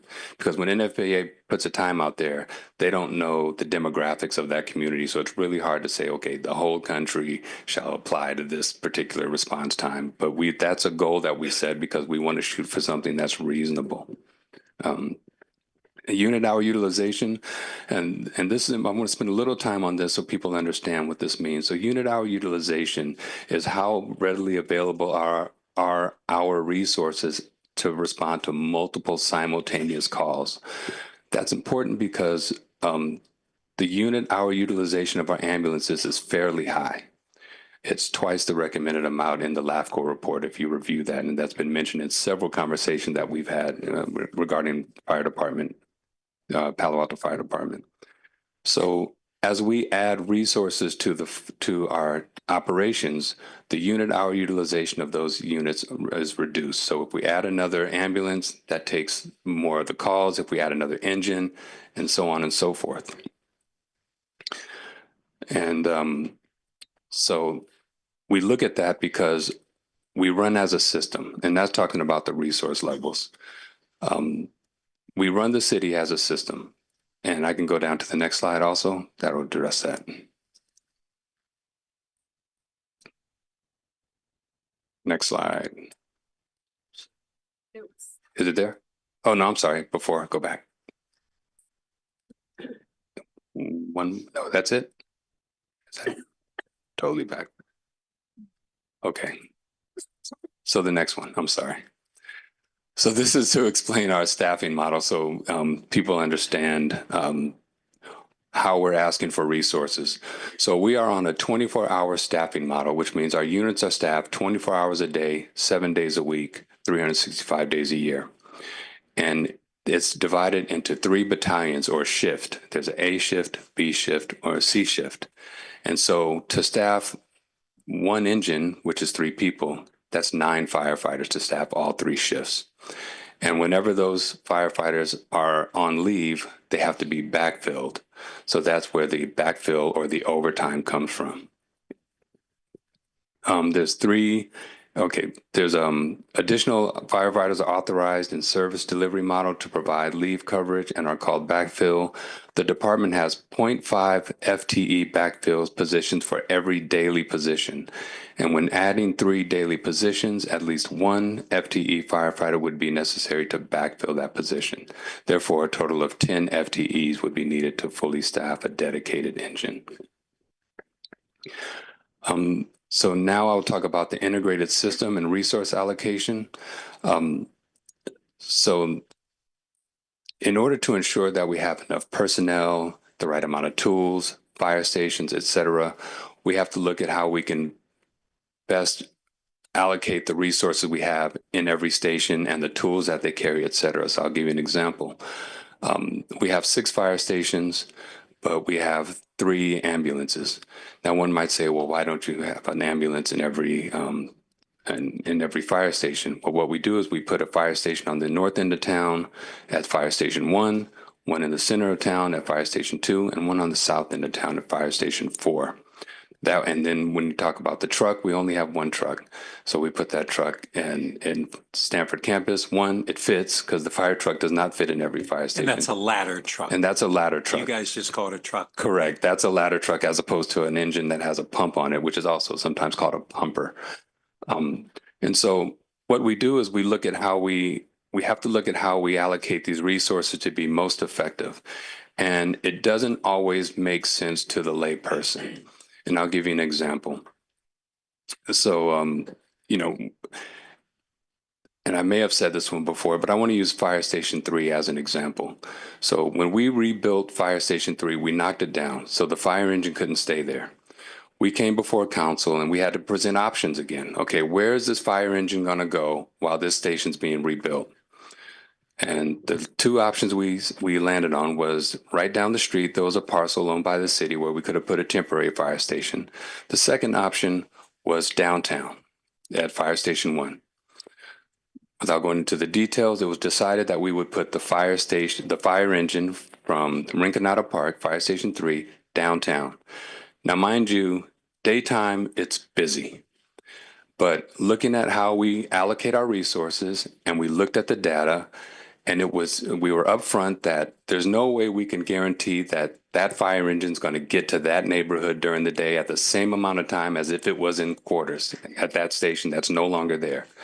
But what we assured the community was that we can have an effective response that would meet our response time goals responding from downtown. So for the better part of almost 2 years, we responded 2 fire engines from Fire Station 1 during the day, and void of that whole neighborhood did not have that fire engine local.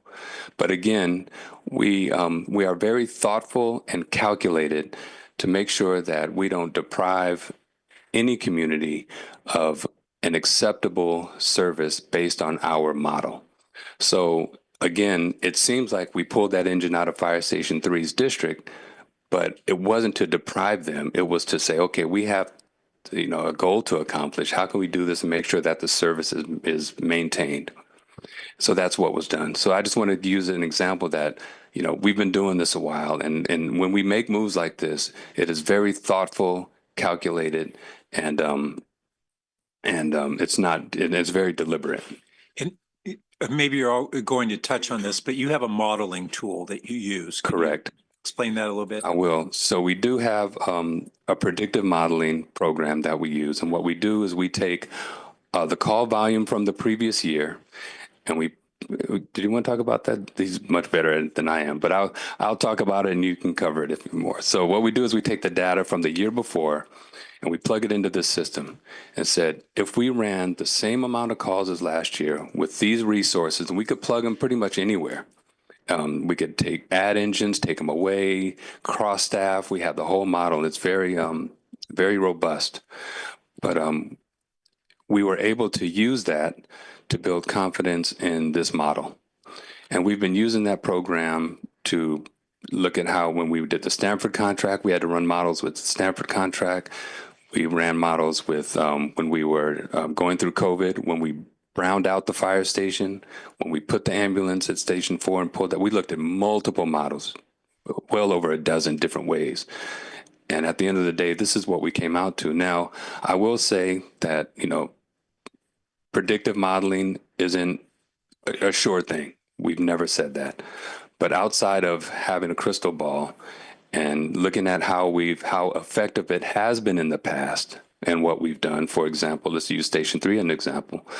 Can't predict the calls that are coming in, but looking at the model that we predicted, it showed effective. Again, not perfect, can't predict the calls that'll come in, but I also want to ensure the community that, and yourselves, that we monitor this, which is why over the last several years, better part of 10 years, whether it was because of budget deficits, because of resources availability, because of what we had at our disposal, because of innovation, stations closing, et cetera, slack closing, we are constantly changing our model, more than any other department that I'm aware of. But my point is that we've been doing this for quite some time. And, again, the changes that we've made are not necessarily ideal or best practices or, and they're definitely not flipping a coin and they're not toss up. Our team is very deliberate and calculated on how we put resources out there to make sure that the community as a system is served to the best of our ability. And one other thing I want to mention is automatic vehicle location. So before I want to say 13, 14, we had a system where the city had districts. So there were lines around. So Station 3 had a district, and there were lines, and Station 5 had a district, and you could actually see on a map what that district was. Wasn't the most effective because these districts were drawn a long time ago. But when we had a new computer automated dispatch service, we were able to drop those lines and say, we're going to dispatch the closest unit to the emergency, which was made us more efficient. So that's the case now, that if an engine is driving to Fire Station 2 to get equipment or medical gear and then driving back, if an emergency happens while they're driving back, it's not going to call the engine that would normally be called in the fire station. It's going to say, this unit's closest, let's get them there. So this is going back to this concept that we run this as a system. It's going to always pull this unit that's closest to the emergency. And then there's capacity management. Again, really trying to be resourceful with what we have, really trying, and we're thinking of new ways now. I mean, with the call volume going up, the reliance on county EMS, we are going, we're back at the drawing board again. Even with all this information we have, input from the council, input from the community, we're back at the drawing board and say, is there a different way we can do with what we have today? Void of this conversation, we would do it anyway. Again, we're always monitoring to see if there's a better way to do business. We're not done. We just continue to monitor the effectiveness of our deployment model. Okay, is there another slide? Oh, we lost it up here.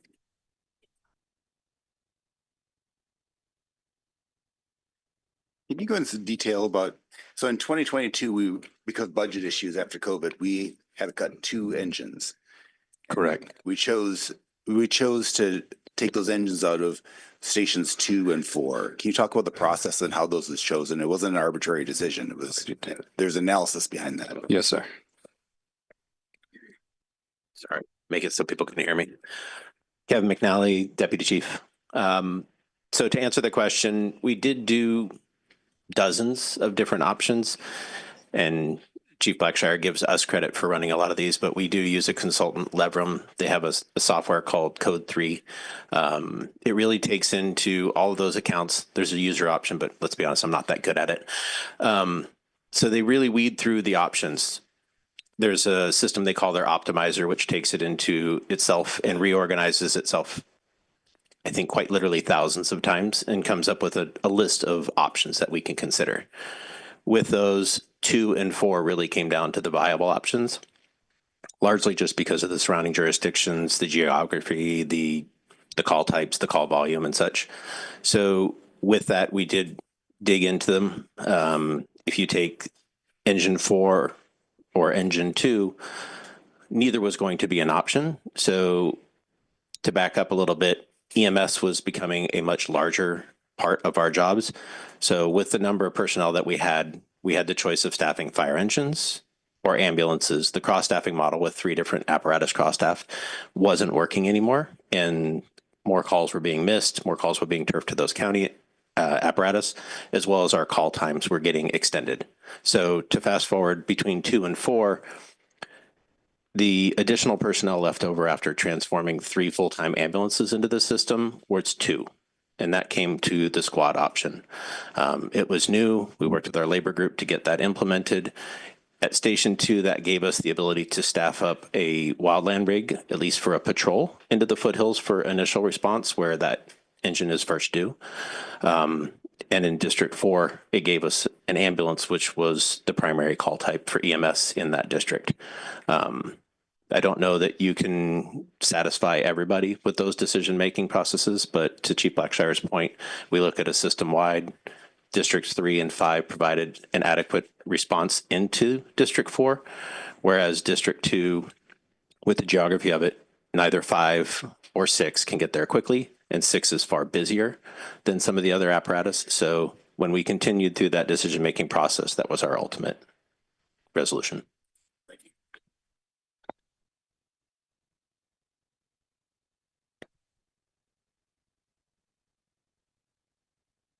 Okay, next slide. Okay, this is our resource analysis and options. So this is just going back without going into too much detail, but this is going back to November 19th and showing you that the three models that we presented to the Finance Committee, one was a contract, model A was a contract model, or it was an option with a contract ambulance service. So what we would do is we would contract a private ambulance to help provide services. The second option, B, like Bravo, was just having firefighters staff the units to build up our resources. And C was a single role civilian model, which is to have civilians staff our ambulances. And then the firefighters on those ambulances would be reassigned to Fire Station 4 and then put Fire Station 4 in service. Next slide. Okay, so now we'll talk about the latest three options that you'll find in the staff report, and we came up with three more options. So this is option D. This is cross-staffing engine 64. This does not add capacity to our resource or to Fire Station 4. This is similar to the model that was approved at mid-year, but this would just be adding 3 firefighters to Fire Station 4, and they would continue to cross-staff the fire station. Again, cross-staffing means that there'll be a crew of 3 there, and they will jump on the apparatus depending on the call type. I'm sorry, that one is cross-staffing without relying on overtime? Correct. Okay, Yeah, these are 3 FTEs. got it. Thanks. Yes. So yeah, this is cross-staff engine 64 with medic 64. It does add firefighting capacity to Station 4 because it will be an engine may be available and will be available most of the time. It does increase the workload for the fire crew there because they'll be running 2 different apparatus that are highly utilized, the ambulance and the engine. And it will reduce the availability of Medic 64 because if the engine's in service, it takes the ambulance out of service. Next slide. Do you anticipate, if you look back at the previous calls and run your tool, what would be the utilization of that engine down at Station 4? What would be the utilization that you would expect out of that fire engine up in Station 4? So using whole numbers, the utilization of Medic 64 right now is about 20%, which simple math would mean that 80% of the time the engine would be available. Now that's a whole number. There are a lot of variables that will affect that 80%, and that's all resources, whether they're training, out of service for mechanical, doing inspections. They could be, they're I already said training. There are variations of reasons why that unit wouldn't be always available. But again, if we're using whole numbers to 100, it would be available 80 or so % of the time. And how often would that engine be out on calls, so it would be unavailable to be an ambulance? Well, unavailable to be on an ambulance? Yeah. What percentage of the time would the engine in Station 4 be out on a call, preventing those firefighters from manning the ambulance? Got it. You got that? I mean, it's hard to, it depends on how many calls that's a number. I don't have that number. Okay.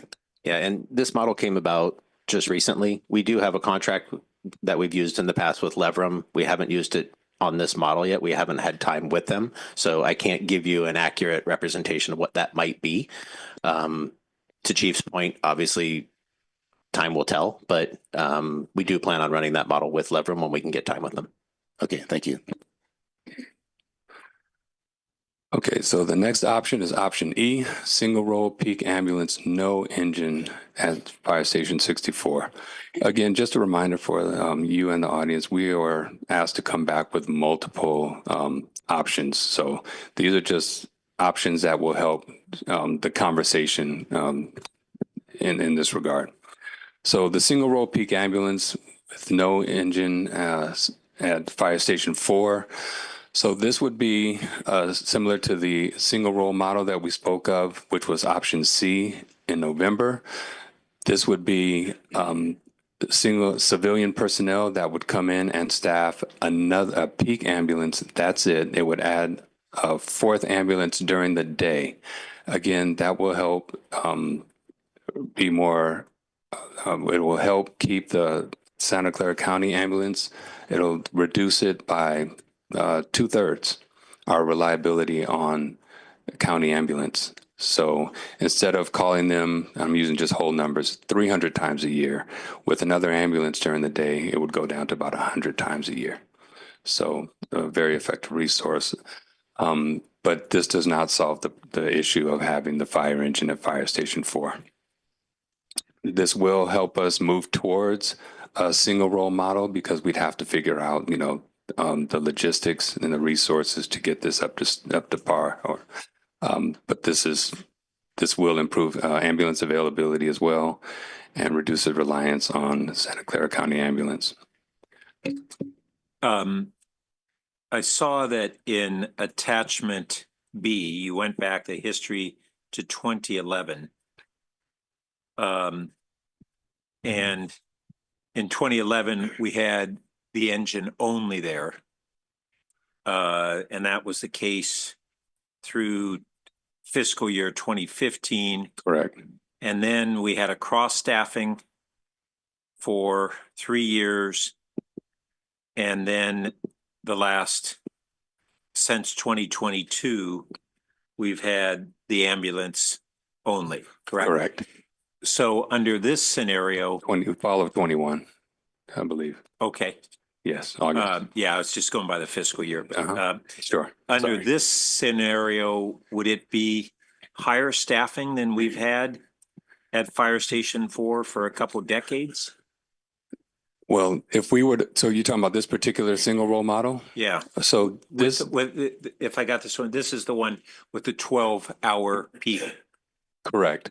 second crew. So this wouldn't necessarily be at Fire Station 4. Again, we would determine the best place for this to run out of. It's just during the day, so they don't need to sleep there overnight. So we could effectively put this, we have several options where we can deploy this ambulance, whether it's from Fire Station 2, Fire Station 4, 6, et cetera. So we would make that determination. But either way, as you can see, currently with our 3 ambulances, their response time is 12 minutes or less 90% of the time. So the ambulances getting around within our standard is not that much of a challenge. So as you can see, that's the ambulances in 3 different areas in the city. So one more wouldn't be an issue of response time. It would just be more resourceful for transport.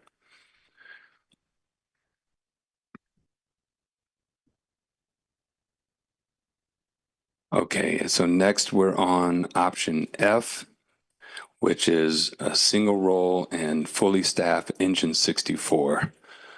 So this is the only new option that adds a full-time fire engine at Fire Station 4 and a peak hour ambulance. This is the resource level add to increase capacity into the integrated system that will help with response times, UHU, and training coverage for firefighters. And I say that because just to give you an impression of resources and unit hour utilization, we're so focused on response time because that's really what the public interest is, what resources are available and how fast will you get here. But I do want to mention that the impact that additional resources would have on our firefighters where as call volume goes up and we train on duty, our firefighters train on duty. And when they're training, it's easily to get called out to an emergency because we're not going to not respond to emergency to continue to train. So while they're trying to prepare effectively to respond to these emergencies, it is not uncommon at all that they get disrupted in the middle of training and have to respond. when you add another engine or when you add ambulances and even single role ambulances, they don't have to do fire training. So they cover the city and they can respond without disrupting the training of the firefighters. Same thing with an engine. When you have another engine in service, you have one more resource that can run emergencies while other fire crews are training.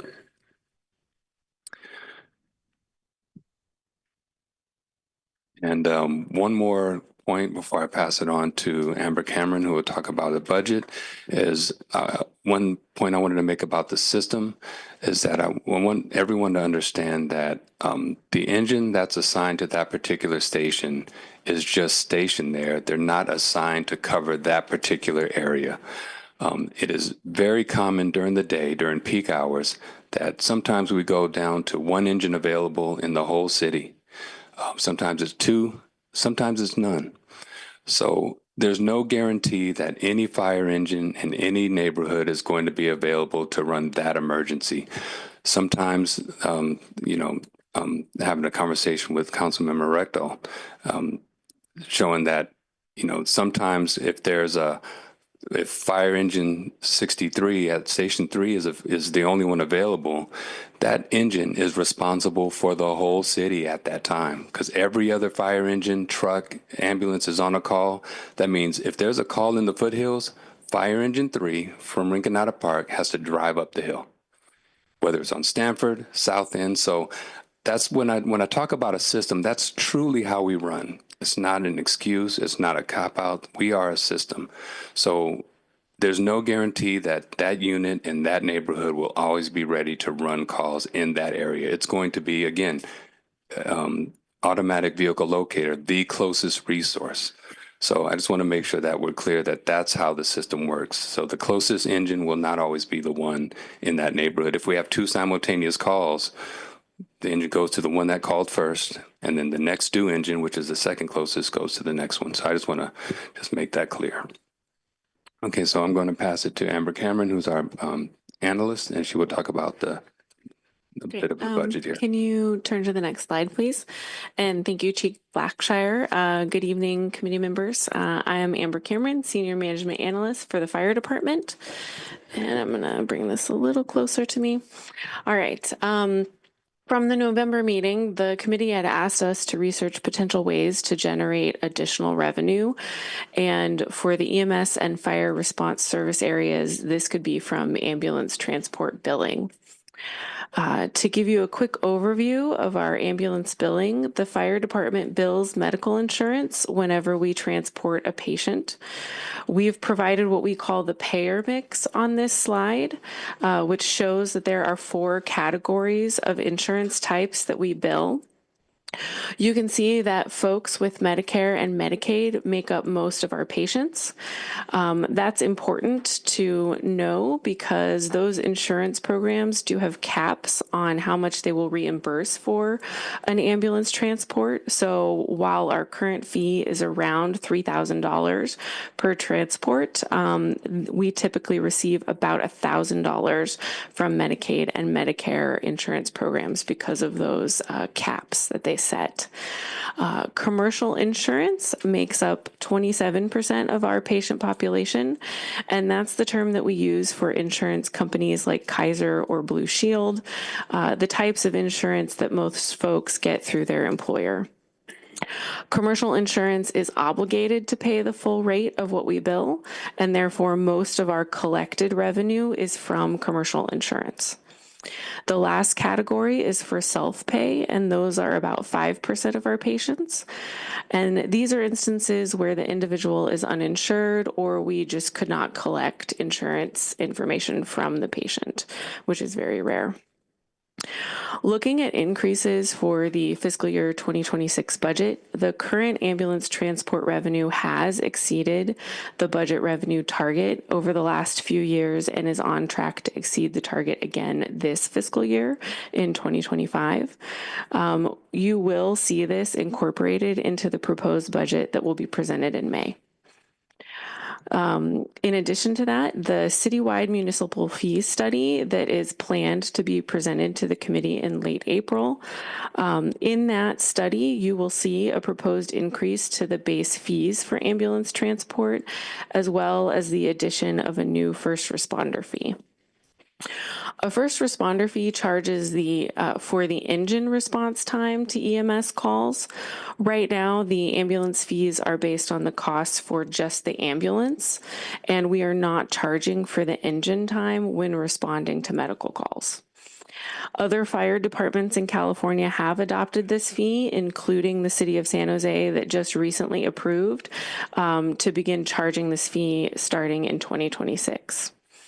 The first responder fee will be added into the billing for ambulance transports, and that will ensure that individual patients will not be liable for any balance not paid for by insurance. So they won't be stuck with a bill because we're adding this additional fee.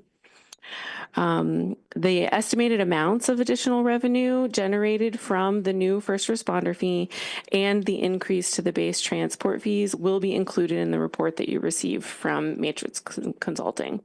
But we don't have those final numbers for you at this time. And lastly, this is mentioned in the body of the report, but when all of Palo Alto's ambulances are busy and the county comes in to pick up a patient, the county is able to bill for those patients and collects that associated revenue.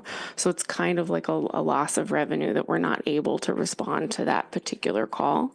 If the city does add an ambulance to the system, as shown in options A, B, C, and E and F, the city would capture more transport revenue by responding to those calls that are currently captured by the county. Next slide, please. Okay, so that concludes our presentation, and we are ready to start the dialogue with you and the community. I think, Chair, may I? Yeah. Laura? Thank you so much. Lauren Lai, Chief Financial Officer. So given that we are at the Finance Committee, wanted to give some context to the city's current financial position. As the Finance Committee and Council is aware, in December, we brought the long-range financial plan. For those that may not be familiar, that is a 10-year forecast of the general fund. Back then, we had forecasted the general fund would have a deficit in 2026 of $12 million, in 2027 of 7.9, and in 2028 of 5.6 million. Yes. Okay. So what I had mentioned a moment ago was in December, we had brought to the Finance Committee and the Council the long-range financial forecast. That is a 10-year financial forecast of the general fund. And back then, we had forecasted the general fund would have a deficit of $12 million in 2026, 7.9 million in 2027, and 5.6 million in 2028. For those that may not be aware, the general fund is about $300 million. So that gives you the order of magnitude of this deficit. The December report was developed in the fall. Since then, we are now April. We have 6 months of new information. We have since received 2 quarter-end sales tax report. They have shown consecutive declines. And so the new information to date as budget development is underway represents to us that that forecast has gotten worse, remarkably.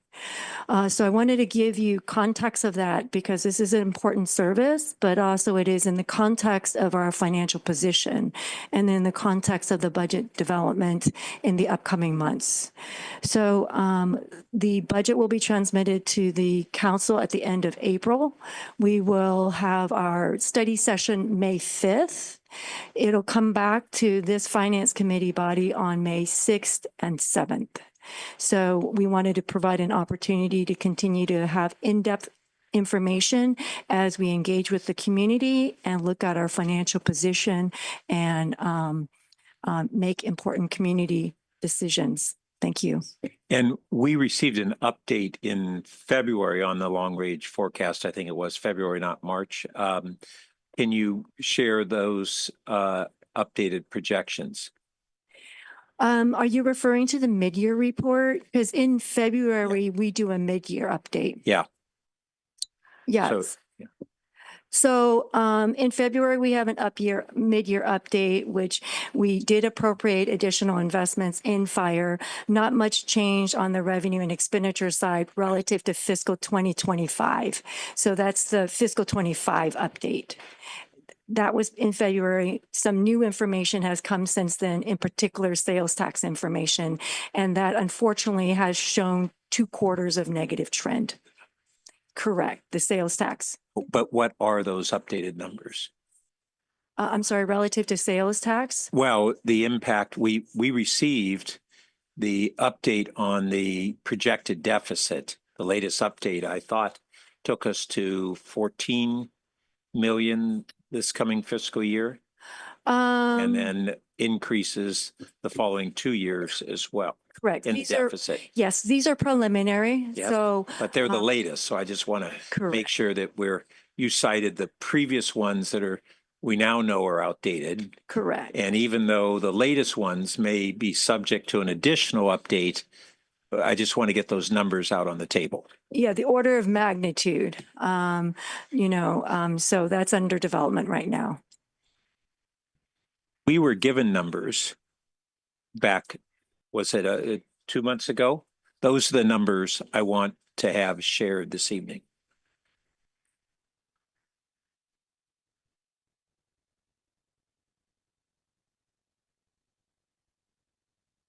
Or anything. The HVAC is so loud.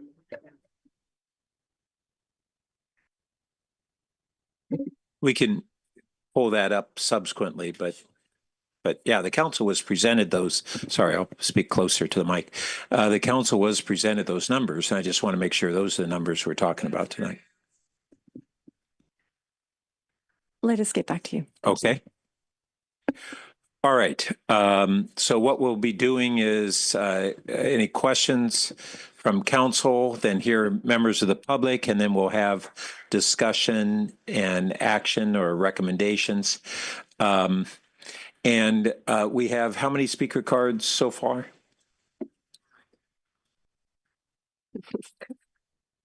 In the absence of Francesca, it looks like we have 14. Okay, if anyone else wishes to speak, need to come forward and fill out a card. And then we'll figure out how much time per speaker. So Keith, any questions? Not right now.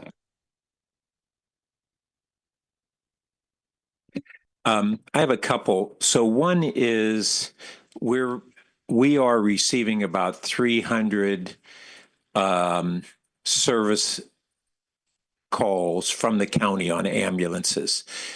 Do we also provide a certain number where the other agencies in the county draw on our ambulances? No, the Palo Alto Fire ambulances are exclusive to the Palo Alto community and Stanford. Okay. And you spoke about one of the advantages when we had, I think it was the option F, but not interrupting training. How out of the kind of comparative importance of different aspects, how important is that? Well, I just use training as one example, but it's training, it's public education, it's report writing, it's taking breaks. That's all, outside of running emergencies, what firefighters do throughout the day. And so being able to do the fire inspections and training, et cetera, it's training specifically because that's critical, because training is how we prepare to run these emergencies effectively.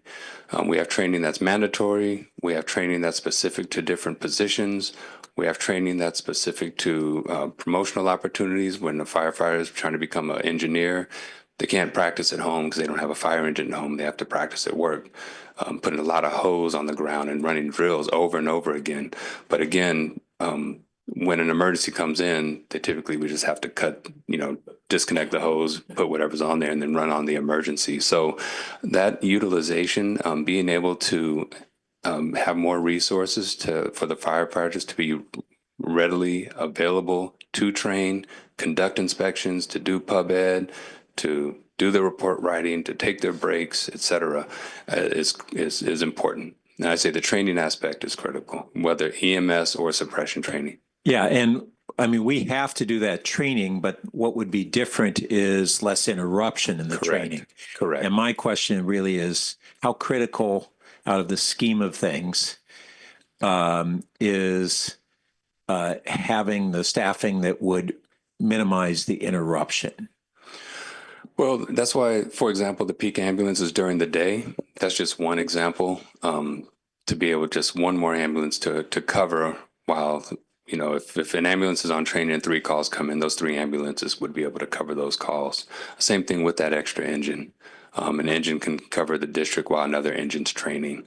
And it just puts them last up for emergencies, which gives them more opportunity for training. And then I know it was explained that we're going to have some additional revenue sources from potentially, or we have the potential for them, I should say, from the first responder fee, which I was glad to hear that's covered by insurance, right? We're not going to be charging folks that additional amount. We're charging the insurance company more. Correct. Yeah, it will be what we term bundled billing. So it will be included with the transport bill for commercial insurance. And insurers, when you have a city like San Jose that adds it, we don't see insurers then bumping the rate on those residents? No. Okay. No. And they are, the insured patient would be responsible for their copay, or their deductible, depending on their plan, of course. But they're not going to be passing on that fee, directly.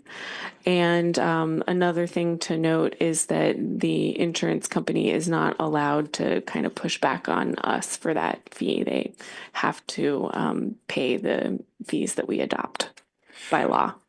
Okay, and I was trying to get just an order of magnitude on sense of how much additional revenue we'd get from those 2 sources. The one I was able to roughly calculate on the additional calls that would go to our ambulances rather than the county, as the chief said, we'd have about approximately 200 more calls at about $3,000 a call. That's about $600,000 a year, if I got that right. Is that right? So we did provide an estimate in the report for the captured call. Oh, I missed that. Yeah. And we, again, this is just bringing you back to the conversation when I brought up the Medicare and Medicaid clients, because, we aren't really bringing in $3,000 per call because of those folks. Our analysis shows that we would capture about 70,000 to 100,000 for those extra county calls. Okay.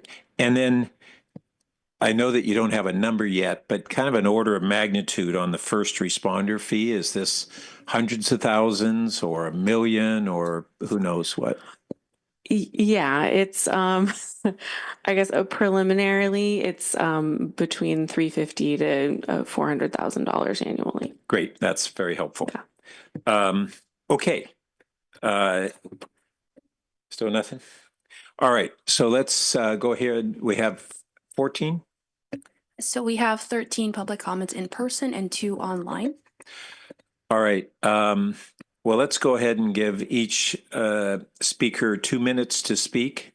And you're certainly welcome to say I echo a previous speaker, but the clerk will call out your name and then just so people can get teed up, maybe the next speaker after that, so people know who to line up behind.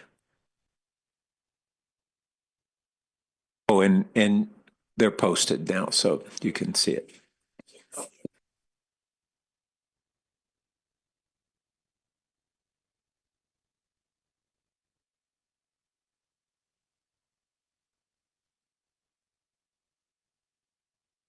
Sure that everyone sees their names. We good? Okay. I'm Andy Poggio, long-term Palo Alto resident. I'm in favor of a fire engine at Fire Station 4. So I guess my choice would be option F, which seems to cover that nicely. I understand it's got to be paid for, and it looks like there are some possible ways to do that. Worst case, I would find it acceptable to have on my utility bill or property tax bill an emergency services fee that I paid every year or every half year. I think that's sort of the worst case, but I would find that acceptable. I'll just add, I had a good friend who watched his Peninsula house burn to the ground. And one of his observations was 1 minute makes a devastating difference. 1 minute in a fire burning your house and your possessions. So I hope we can find a way to reduce those devastating minutes. Thank you. Michael G. Good evening. I'm Michael Gordon. I live a few blocks from Fire Station 4, and I'm advocating for having a fire truck there. I've been there for 27 years. I appreciate the thoughtful presentation tonight. The main thing I wanted to comment on is there are a lot of construction currently going on Charleston that's pretty close to Fire Station 4. I'm not sure exactly. I think these are housing units and a rebuilding of a public school. There are 3 schools very close to Fire Station 4. And the chief made some effort to explain that statistically, if there's a fire near Fire Station 4, it might not be the fire truck at Fire Station 4 that responds. Nonetheless, you will be improving statistically the response time around Fire Station 4 if you have a fire truck at Fire Station 4. And this is an area, like I say, with schools, with a lot of new construction and older homes of wood construction that would burn very quickly. Thank you. Hi, I'm Patty Regier, and I live in Mitchell Park area too, and I'm also emergency coordinator for our neighborhood. Just historically, 60 years ago, I had wanted to move to Palo Alto, but my dad said, why would we move to a city where houses burn down in 5 minutes and they're so crowded together? So we ended up, and there's not that much land around them. 30 years ago, we moved to Palo Alto, as an adult, and we had a fire truck, we had a fire engine, we had fire people, and I made sure I did that before we made it into our neighborhood, and that was Mitchell Park. And now my neighborhood has seen 2 fires in our neighborhood. I had to hear children crying because we were saying, you need to get out of your houses very quickly. And luckily, the fire department was very helpful. Mountain View came to help too. But then at one point when we got everybody out, both of the cars caught on fire. The electrical cars caught on fire. We have a lot of Teslas in our neighborhood, in our whole area. And then the fire department said, we need to get everybody back in the houses because of the toxic smells. Luckily, it was only the garage, and the fire department did come in 8 minutes. But if it had started in the house, it could have been even devastated. Luckily, this house had been remodeled. It is an Eichler, and Eichlers have been known. It used to say 5 minutes, now they're saying 8 minutes. So it's very important for our district, our neighborhood, and our whole region to have a fire engine and staff. Thank you. Oh, one more, oops. Go ahead. Oh, I was also going to say is that we've worked very hard in our neighborhood and our whole area, and I want to thank the fire department because they did come and help. But one more thing is when we hear about budgets and hear our city managers say that you should feel safe, I don't feel safe. I don't feel safe. And finding out that the city manager makes twice as much as the governor and our financial officer makes more than the governor, we should have a better budget. All right. Good evening. My name is Chris Jackson, and I'm former fire captain in the city of Palo Alto and resident of South Palo Alto. Thank you for making the public safety your #1 priority for the council. I am here tonight to speak in favor of returning Fire Engine 4 to the Mitchell Park Fire Station. The fire engine has been protecting the homes and businesses of the Mitchell Park since 1953. In 2022, the fire engine was taken out of service and replaced by an ambulance. The Palo Alto taxpayers are paying for a quality fire department. Their expectation is to have a rapid response time for their fire or medical needs. We need to find a way to fund the fire engine and the ambulance. Let's look at the fire department revenues over the past year. The fire department firefighters have generated $18.5 million to the general fund. That came from the fire med program, the paramedic transport fees, the fire prevention and hazard materials revenues, and from the Stanford University agreement. This revenue has reduced the net cost of the general fund to $36 million, lowering the fire department budget of $55 million. This revenue has reduced the net cost to the general fund, and we need to use that money towards our fire engine and our paramedic van. There's no excuse for not having enough funds. We need to stop funding the parking structures, bridges over freeways. Our priority is public safety, saving lives. In conclusion, the city needs to have staffing, fire engine and ambulance, eliminating cross staffing is the big thing we're talking about right now. The staffing. Thank you. Oh, okay. Thank you.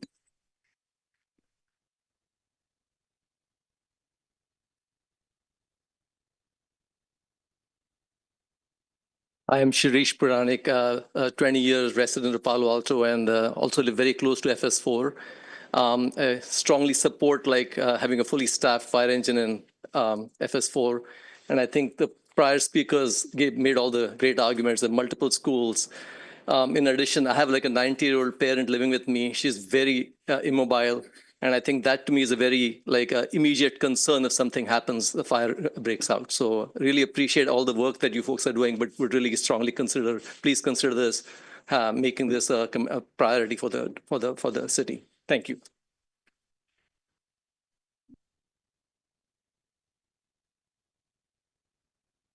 First of all, I'd like to thank the Palo Alto Fire Department for the outstanding job that they do on a regular daily basis. I'm a CERT member of myself, and I'm very proud to be one in helping the city of Palo Alto. There are a couple quick things I'd like to mention. The cross-staffing, I think, leaves especially South Palo Alto, without the fire protection that it honestly deserves. Cross-staffing means that if an ambulance goes out, there's not an available crew to staff the fire truck, and that's unacceptable. I really think that it needs to be fully and operationally for both an ambulance and a fire truck as well. There's a big mystery about why the fire truck that was destroyed on 101, I guess 7 years ago, why that was never replaced. I don't know what happened there, but I think the city ought to investigate that and wonder what happened there. Finally, I'll talk about the budget. I think the city needs to focus on less consultants.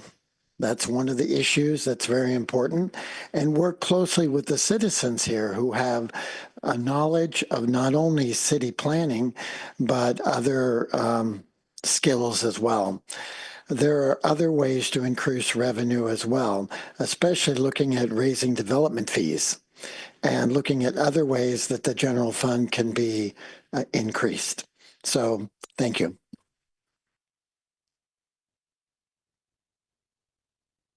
So, folks, we do ask that we don't have applause because when people might have dissenting opinions, it's intimidating. I suspect that's less the case tonight, but with still the requests we have. Thank you. I'll be the one without an applause.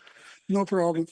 So my name is Alberto Poggesi. In 1990, my wife and I purchased the residence in which we still live across the street from Mitchell Park Library on Middlefield. The reasons for the choice was multiple. There were good schools in that neighborhood, and there was a fire station. the fire station is basically no longer there except for the plaque. Why is that? I don't know. I guess that there were budgetary reasons, but the budget, if I'm not mistaken, is set by the city council based on priorities. And in my priorities, fire safety comes much ahead of bridges on freeways or planters on streets or roundabouts or decorations on thoroughfare that are being throttled in order to slow down people, etc. I thought that we had a police department to slow people down. But anyhow, never mind.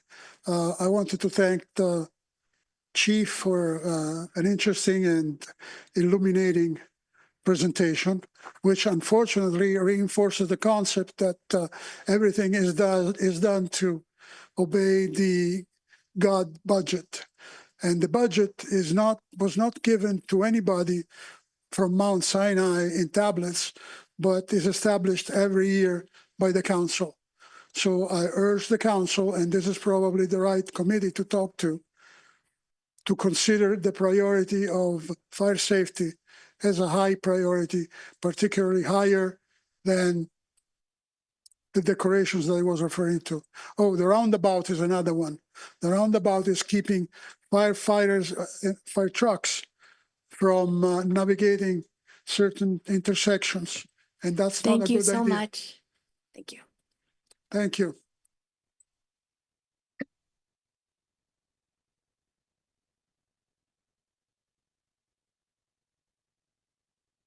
I'm Dr. Pam Park. I'm a physician and a resident of South Palo Alto for 30 years. I want to make 3 points.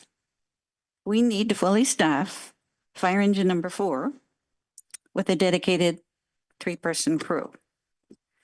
The cross staffing falls short and it doesn't give us the equal protection that the rest of the city has. And we're actually more vulnerable. We have high density homes. We have Eichlers that burn in a few minutes. We have 12 schools, new high rises in Mitchell Park Place, and increasing population. Number 2 point is every minute counts. What's the difference between 1 minute and 8 minutes? It's a lot. We've had fire at Phil's fire recently, and it took 8 minutes to get there, and that's not good enough. And if that had happened a few years ago, a fire in our neighborhood where 1 person died, the 8 minute instead of the 1 minute response time and the arrival very quickly from the neighborhood fire station 4, we would have had 4 deaths instead of just 1. Remember that burns over 20% of the body require immediate care. Over 30% is usually fatal. The smoke can cause you to become unconscious within just a few minutes, and permanent brain damage in about 3 minutes, and death in about 10 minutes. And so it's really urgent that we know that. And lastly, death from smoke inhalation may not be the worst outcome. I've taken care of a number of patients in the burn unit with loss of a lot of areas of skin, and it can be a nightmare of pain and suffering with huge oozing necrotic infections, resistant infections, burned scalp where hair never regrows, burned cartilage where there are holes for nose and ears. And Thank you so much. Your time is up. One more sentence. It's not about saving our homes from burning down.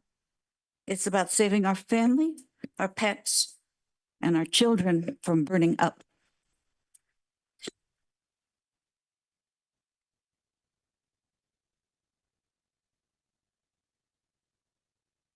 My name is Cece Kettendorf. I live in South Palo Alto. I'm a 45-year Palo Alto resident. 15 years ago, Palo Alto had a model fire department. We had 7 open fire stations. 15 years ago, we had 9 shiny, brand new fire engines. 15 years ago, we had an abundance of brave, happy firefighters who seldom worked mandatory overtime. Palo Alto was the envy of the peninsula. Today, we have fallen far. Today, we have 2 closed fire stations, and those stations are in the most fire-prone areas of the city. Today, we only, excuse me, today we only have 7 old fire engines. Our 17-year-old engines were purchased in 2008. Today, we have a skeleton crew of brave but overworked firefighters who work mandatory overtime. How did we go from having model fire protection rooted in best practice to having a fire department which will struggle to answer the call for an earthquake? The answer is funding or lack thereof. In the past 15 years, when the fire chiefs have asked for new engines, more firefighters, more resources, the city managers have said no. Please return us to the staffing and the resources we had 15 years ago. Public safety is your first responsibility as a council. Fund fire first. Thank you.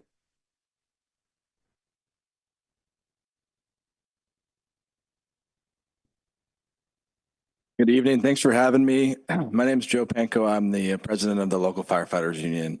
I'm extremely proud to be here and watching this engaged citizenry here. It warms my heart. I wanted to talk a little bit about what's obviously our shared vision. We want everybody here is saying the same thing. We all want it. How we fund it, how we do it is kind of the problem that we have to overcome. I watched the state of the city recently, and some of Mayor Lowing's comments stood out to me. He said that public safety is the fundamental obligation of local government. The city's main job is to keep our residents safe so that the quality of life is not compromised or worse.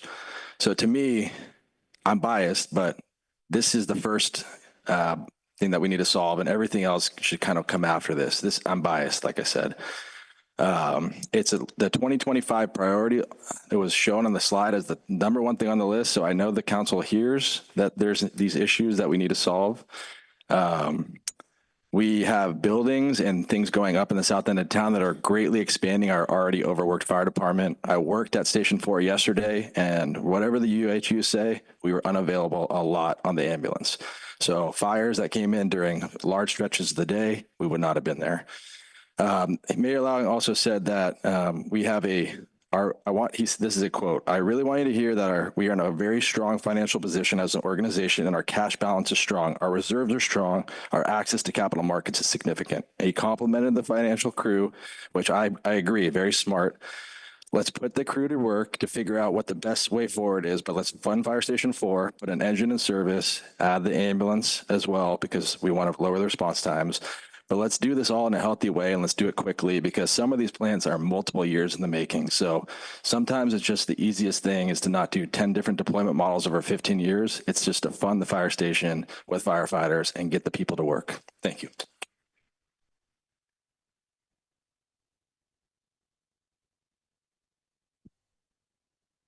Good evening, everyone. My name is Sonny Johnson Gutter. I'm a captain at Station 1. I'm going into my 15th year here at Palo Alto Fire, and I'm happy to say every single day it's been an honor to serve the people of this fine city.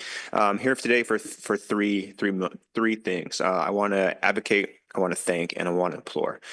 First of all, I want to advocate for my crew. My crew comes to work every day knowing that the second they step into the uniform, they don't know what's going to happen for the rest of the day.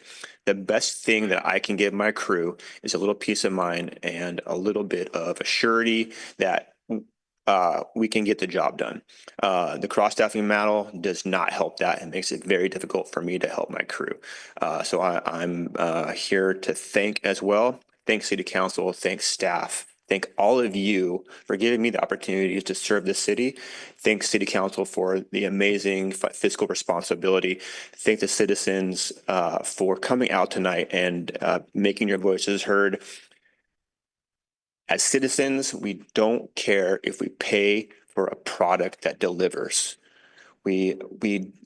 Taxes go to fund things that we need, and if we can get an excellent service, we're willing to pay for that. And that's what my crew delivers to you every single day.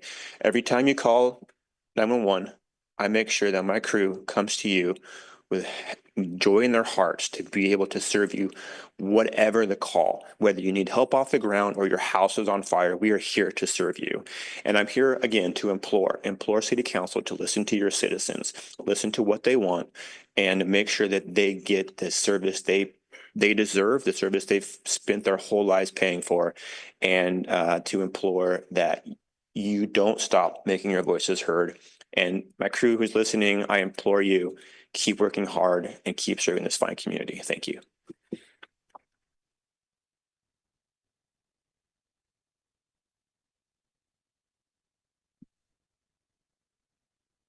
My name is Andrew Milne, and I'd like to start by thanking all the fire professionals here tonight for their service. I have the utmost respect for what you do. 2 minutes is hardly enough time to speak on an issue that relates to lives and deaths. In light of that, I wrote a full-page op-ed that the Palo Alto Weekly published last week. If you haven't already, I hope you'll read it along with your fellow council members. I'm here tonight to put a face on this discussion and serve as a single example of someone whose life was saved because the right resources were in place.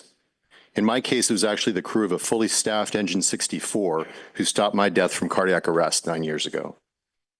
Over the last 9 years, I've spoken to several Palo Alto City Councils on this topic. I use the plural because term limits exist, and every few years, the set of faces sitting in your seats changes.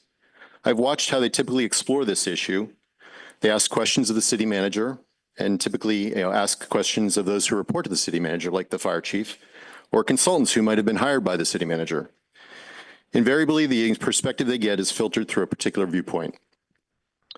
Business author Peter Drucker noted that management is about doing things right and leadership is about doing the right things. We hire a city manager, but we elect city leaders. It is my hope that between now and the meeting when you finalize a budget, the council will engage a deeper examination of the way we manage and provide resources for emergency services in the city. I hope you'll choose to listen to more than one viewpoint, including those residents like the ones who are here tonight, and emergency service professionals like Captain Penko, who's actually one of the paramedics who saved my life. Our collective perspective should factor into your decision-making. I, for one, would be happy to engage in a longer conversation once my 2 minutes are up. Regardless of whether you take me up on this, I hope you and the rest of this particular city council will demonstrate leadership on this issue and bolster the fire department resources appropriately. Thank you.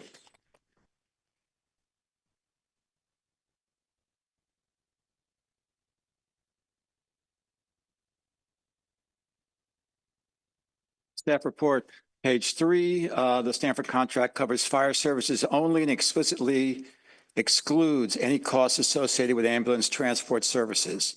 That needs to be renegotiated in the next contract. Fred Ballon, College Terrace. In our neighborhood, we know how important it is to have a fully staffed fire station nearby. Just ask neighbor Ingrid Shue on Hanover Street, whose home was saved by a quick response a decade ago. Or those not long after who strenuously and successfully objected to a city commission study that recommended that the station be closed. And years later, my wife and I appealed, albeit unsuccessfully, Stanford's abutting 17-acre University Terrace proposal because the turnaround radius for fire vehicles was below the required minimum. We all need to be on the same page. Fire Station 4 needs to be fully staffed, 24/7, 365 for engine and EMS. That increases coverage, decreases response times, fulfills a prerequisite to receive automatic aid from neighboring jurisdictions, and speaks locally to a wrongly maligned term, equity. It costs money in salaries, it costs money in benefits, but not as much as it did in past years through 2 major revisions and an initiative that went to the public. The department brings in revenue has been mentioned from multiple sources and possibly more as has been suggested, but it doesn't go into the department budget, it goes into the general fund. How do we make this work? We need 3 teams of 3 shifts for the fire engine. Let's say those positions were filled by firefighters currently on EMS runs. And all EMS shifts in both this aging and growing town are no longer filled by sworn, i.e. trained firefighters. In that case, unless your slot as a firefighter is on the ladder truck at Stanford, which needs a minimum of 4 people, rather than one of the 5 engines in the flats here, which need 3 people, you cannot go into a burning building unless you know it's a matter of life and death, because you need 4 people, 2 with hoses outside while 2 others go in. We're fortunate to be the only jurisdiction in the county to be able to provide EMS service, but a civilian ambulance crew is not the way to go. Thank you.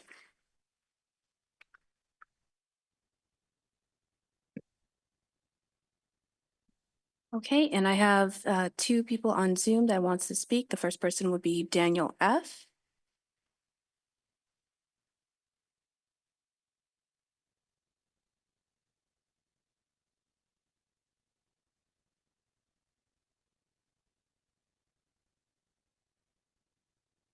Hello, Daniel, can you hear us? Yep, can you hear me? Okay, perfect. You have 2 minutes. Great, thank you. My name is Daniel. I've been with the department for 15 years, currently a fire captain and also the vice president of the Palo Alto Firefighters. First, I want to thank you for the time that you're all dedicating to making these critical decisions, and a huge thanks to the community for your engagement and sharing your input. I'd like to start with the impact on the group that I represent. Firefighters are servants of the community. Most of us feel called to this career and are grateful to be able to be a part of something that we believe is bigger than ourselves. The firefighters are asking that we have the tools and resources on par with the industry standard so that we can serve this community well. When employees feel heard and valued and are given the support they need, they are offered a sense of stability and confidence that leads to a higher level of performance. But this decision is not ultimately about us, the firefighters. This decision is about the community we serve and meeting the industry standard. On a daily and nightly basis, we respond to community members who call us because the situation they are in has become unmanageable for them. For many, the day they call 911 to request a public safety response will go down as one of the most impactful and most difficult days of their lives. The members of this community deserve to have their needs on those days met without delay with a ready and able resource. The community has clearly voiced what we as a department already know to be true. Cross-staffing is not sustainable, it's not effective, and it will be a detriment to the community and the firefighters called to serve them. We're asking that a healthy and sustainable decision be made. We need a model that is robust and reliable. We get there by deciding based on known standards that meet the community's needs. We ask tonight that you choose to fully staff Engine 64, keep the cross-staffing timeline to an absolute minimum, and if it is the direction of the council to pursue a single role program as a means of increasing ambulance resources, that it's thoroughly vetted and worked out between labor and management. Thank you.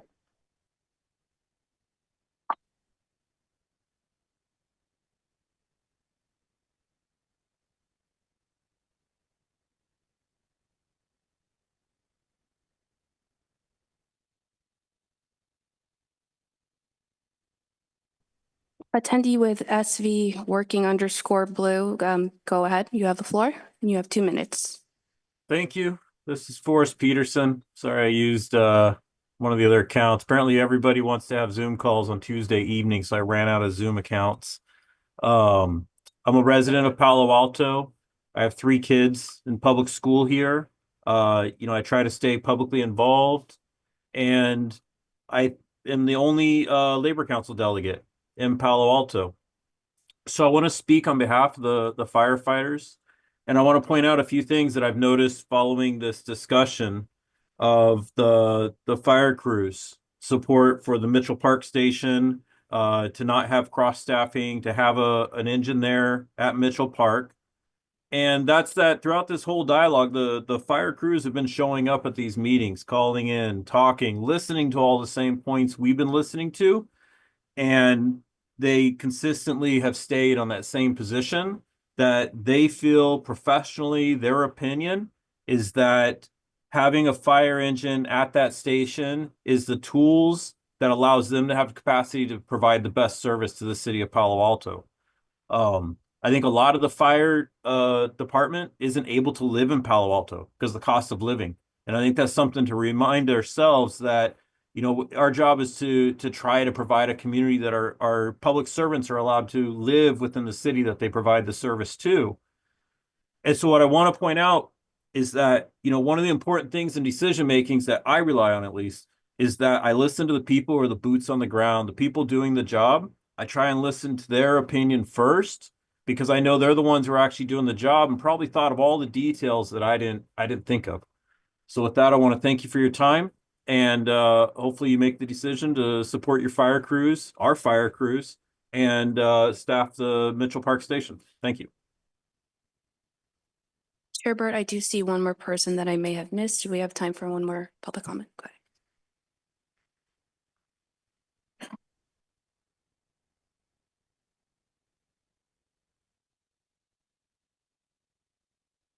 Nancy, go ahead. You have the floor. It's 2 minutes. Thank you. Can you hear me? Yes.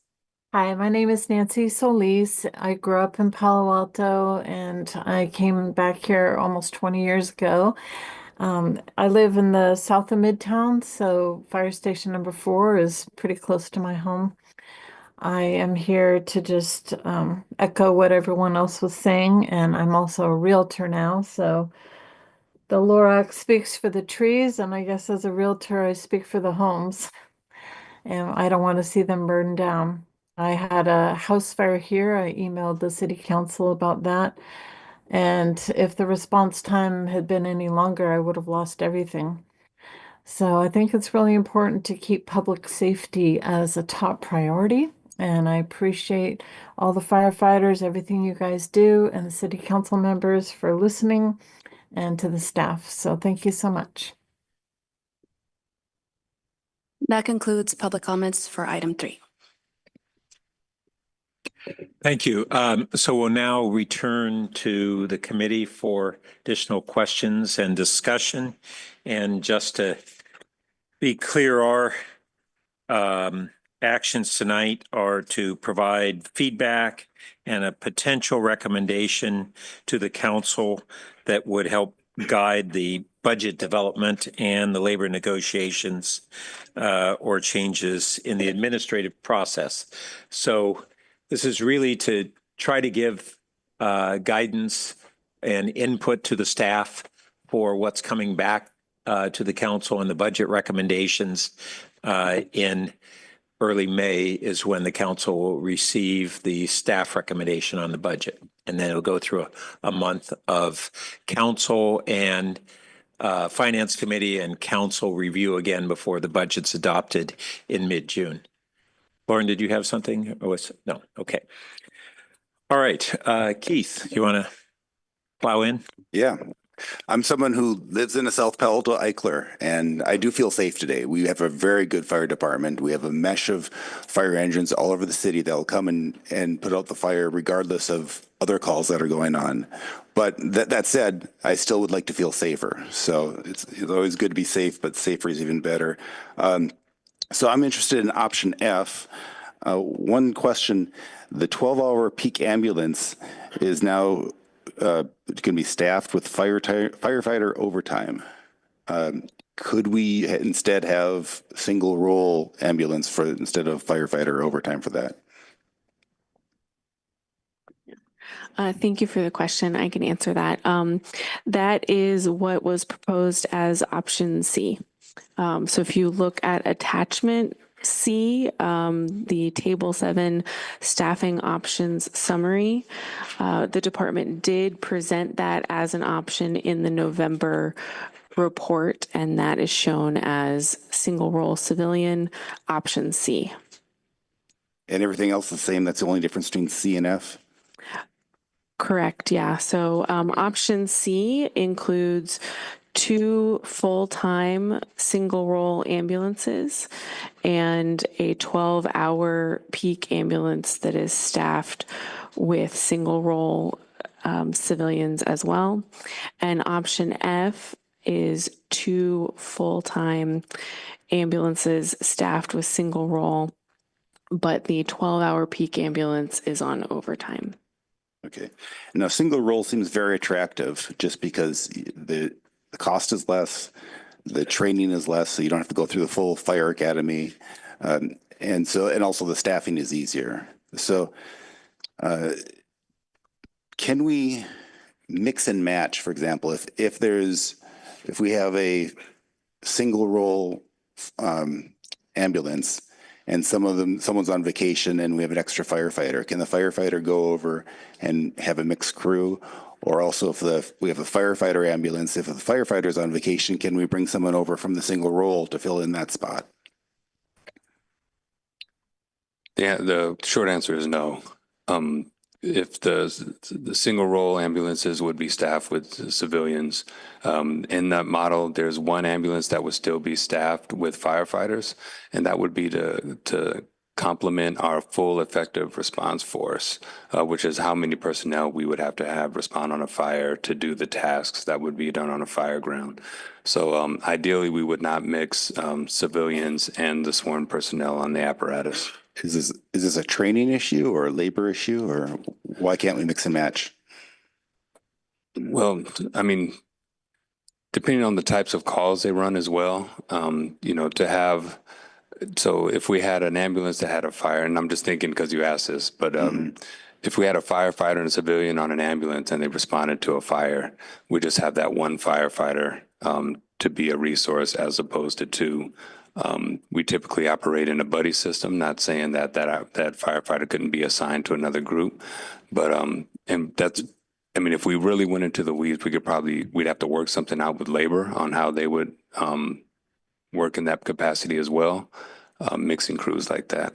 If I might, I think the staff report indicated that if we had the single role, then we would be able to tap into overtime from other qualified ambulance people, or how would, I thought that it touched on that.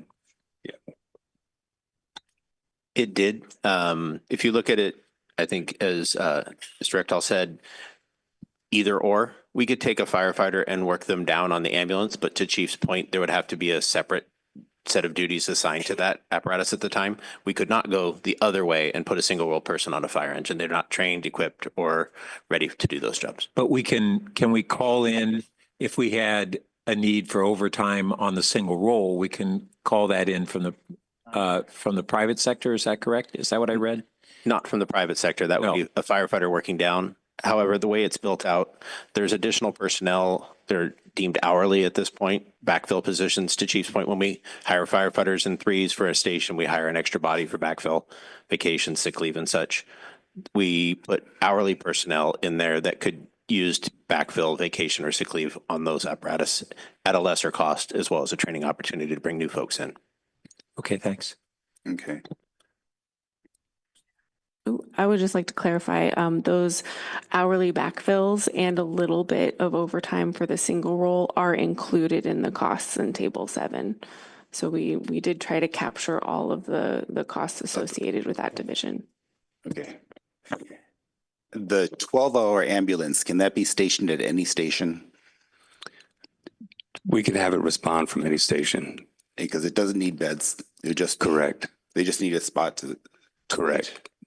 Okay.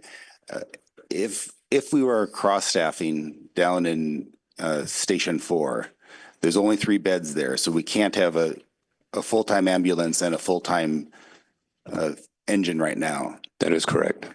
But could we have a full-time engine down there and a 12-hour ambulance down there?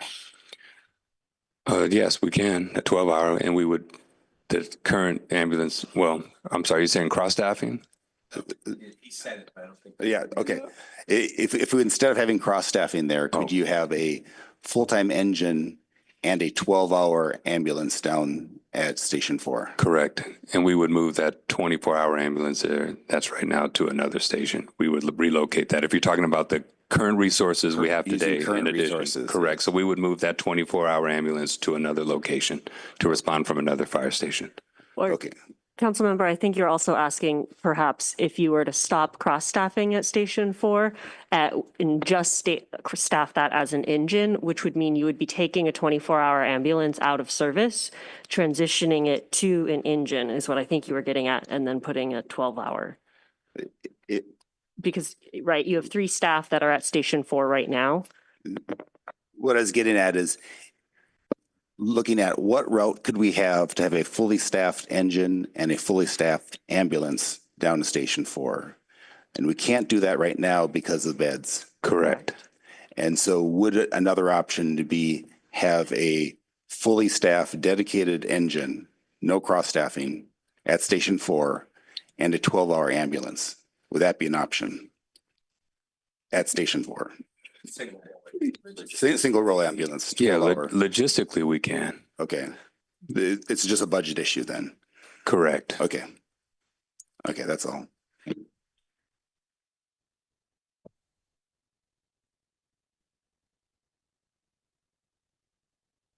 I did want to just kind of give some context on this whole discussion we're having. In 2020, when COVID hit, the then council really faced a budgetary crisis, and they made a series of decisions which put us into the staffing that we had for FY21 and then 22, and that we began to recover on. When I came on the council in 2021, this was really one of the issues, was how could we more rapidly restore staffing in public safety and elsewhere. And so we made certain steps there. And then in, now I'm thinking back, when was our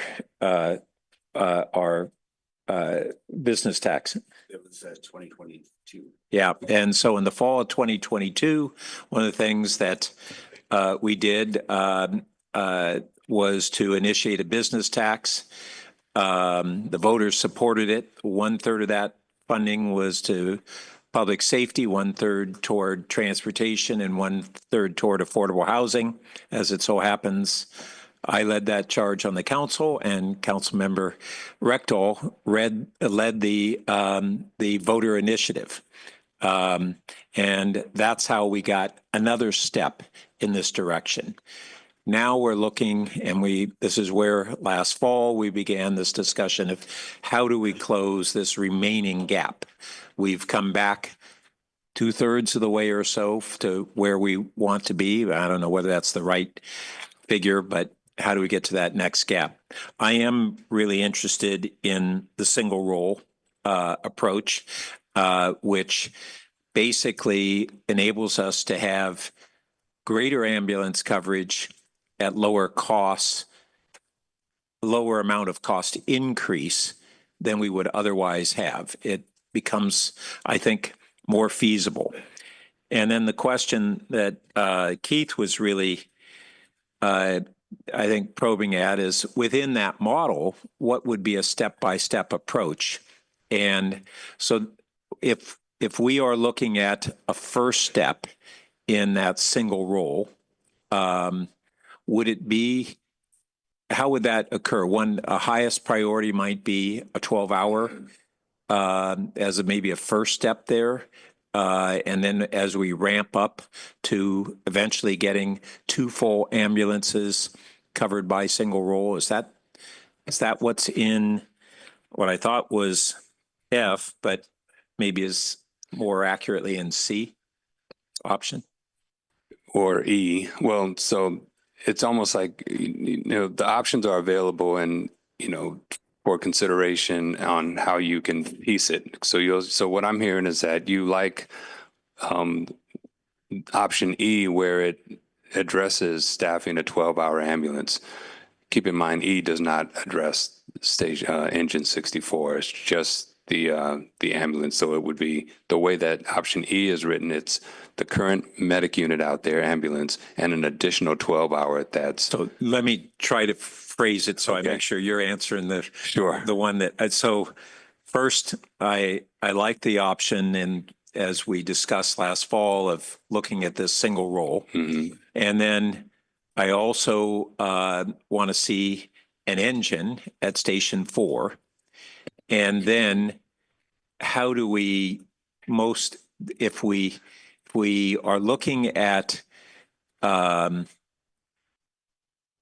staging or gradually ramping up that single role, how would we do that ramp up?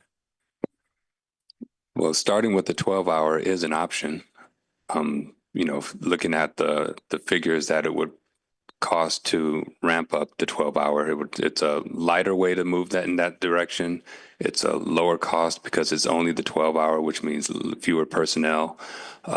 So eliminating option E as a whole and continuing, the current model we have now, which is the overtime piece at Fire Station 4 to cross staff. A step would be in that direction would be starting with the 12-hour. That is a step that would. I realize 2 follow-ups. One, you said with the overtime, but the council already asked that in this budget cycle, we be able to Correct. review adding the 3 sworn officers, In firefighters, instead of the overtime if we if we were cross staffing on an interim basis. That was one thing, right? Correct. But and I should ask you also, this 12-hour, I just want to make sure everybody understands, why would we go only 12 hours rather than 24? Because that's a reflection of the service demand and the time of day which our services are in high demand. Or in particular for Transport. Correct. So that we don't have all 24 hours of the day the same demand period. That would really hit the 12 hours with the highest demand. Correct. We are appropriate with the 3 ambulances during the evening. It's during the day where we're challenged. Okay. So still trying to get a handle on out of these options of, I guess it's C and F. F has the engine, it's at the engine 64 at Station 4. Correct. And then it has a single role and 3 additional firefighters, right? Correct. Well, the 3 additional firefighters would be on, well, yeah, it's a reduction of 3 firefighters because the firefighters that are on the ambulance, on the 2 ambulances, would be reassigned to Station 4. Got it. Go ahead. I was just going to provide further clarification on option F. So the 2 full-time ambulances would be staffed with single role. So 2 full-time ambulances is 4 daily positions. And staffing up engine 64 is 3 daily positions. So we would be able to reassign those firefighter staff to engine 64, and then that would result in a net reduction of 1 daily position, which times 3 battalions is 3 total FTE budgeted positions. I have a question. Go ahead, Keith. Can you bring up the packet page 113, the very last page? And what I'm asking about is why is there a cost differential between C and F when they both will have 7 fire units and 3.5 ambulances?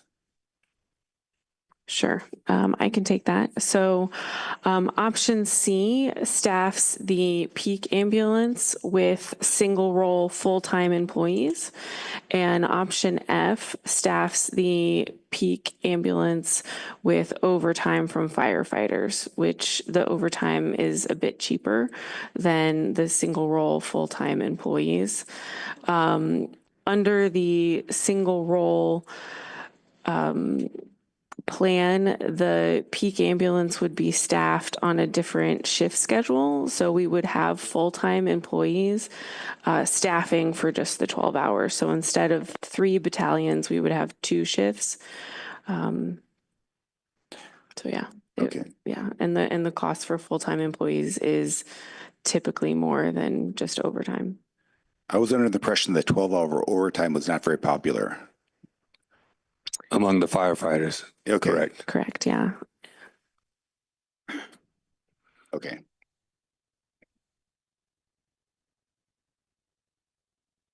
Well, just I'm wanting to make sure that there aren't any, there isn't an in-between permutation, or at least this one of when we have the budget alternatives, if we're want a couple of objectives. One is to get a truck at Station 4. And the second, at a minimum, is to begin the single role function and and have the options and looking at it in this year's budget or whether we're looking at this year and next year, how would we ramp up the single role, which also in the staff report, I think it said it's a 12 to 18 month period. But is that 12 to 18 months to get the full single role staffing as opposed to, say, a first 12-hour crew? That's 12 to 18 for the whole program. So would it be a shorter time frame to get the first 12-hour? Yeah, we would phase it in as accommodating as we were given resources to ramp it up. So, I mean, we would work with piecemealing it up in phase. The initial plan was to have it phased in, not just all at once, which is the timing that it would take. But yeah, we would figure out how to phase it in with the resources we are given. And so given the 12 to 18 months, we wouldn't have all of that budgetary impact affect fiscal year 26 either way, because we just wouldn't ramp it up in that time frame, right? Yeah. So in the staff report, we do kind of show a timeline of, maybe an implementation date of about January 2026. So in creating the budget for 2026, we would sort of show 50% of these costs.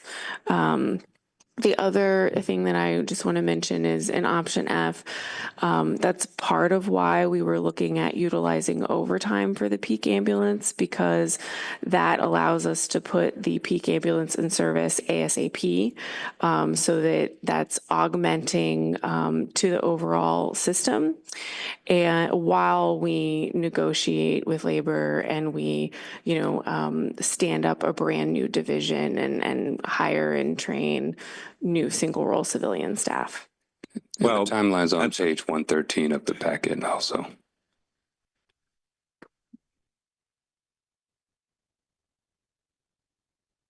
Oh, I see the single or the 12-hour ambulance time frame.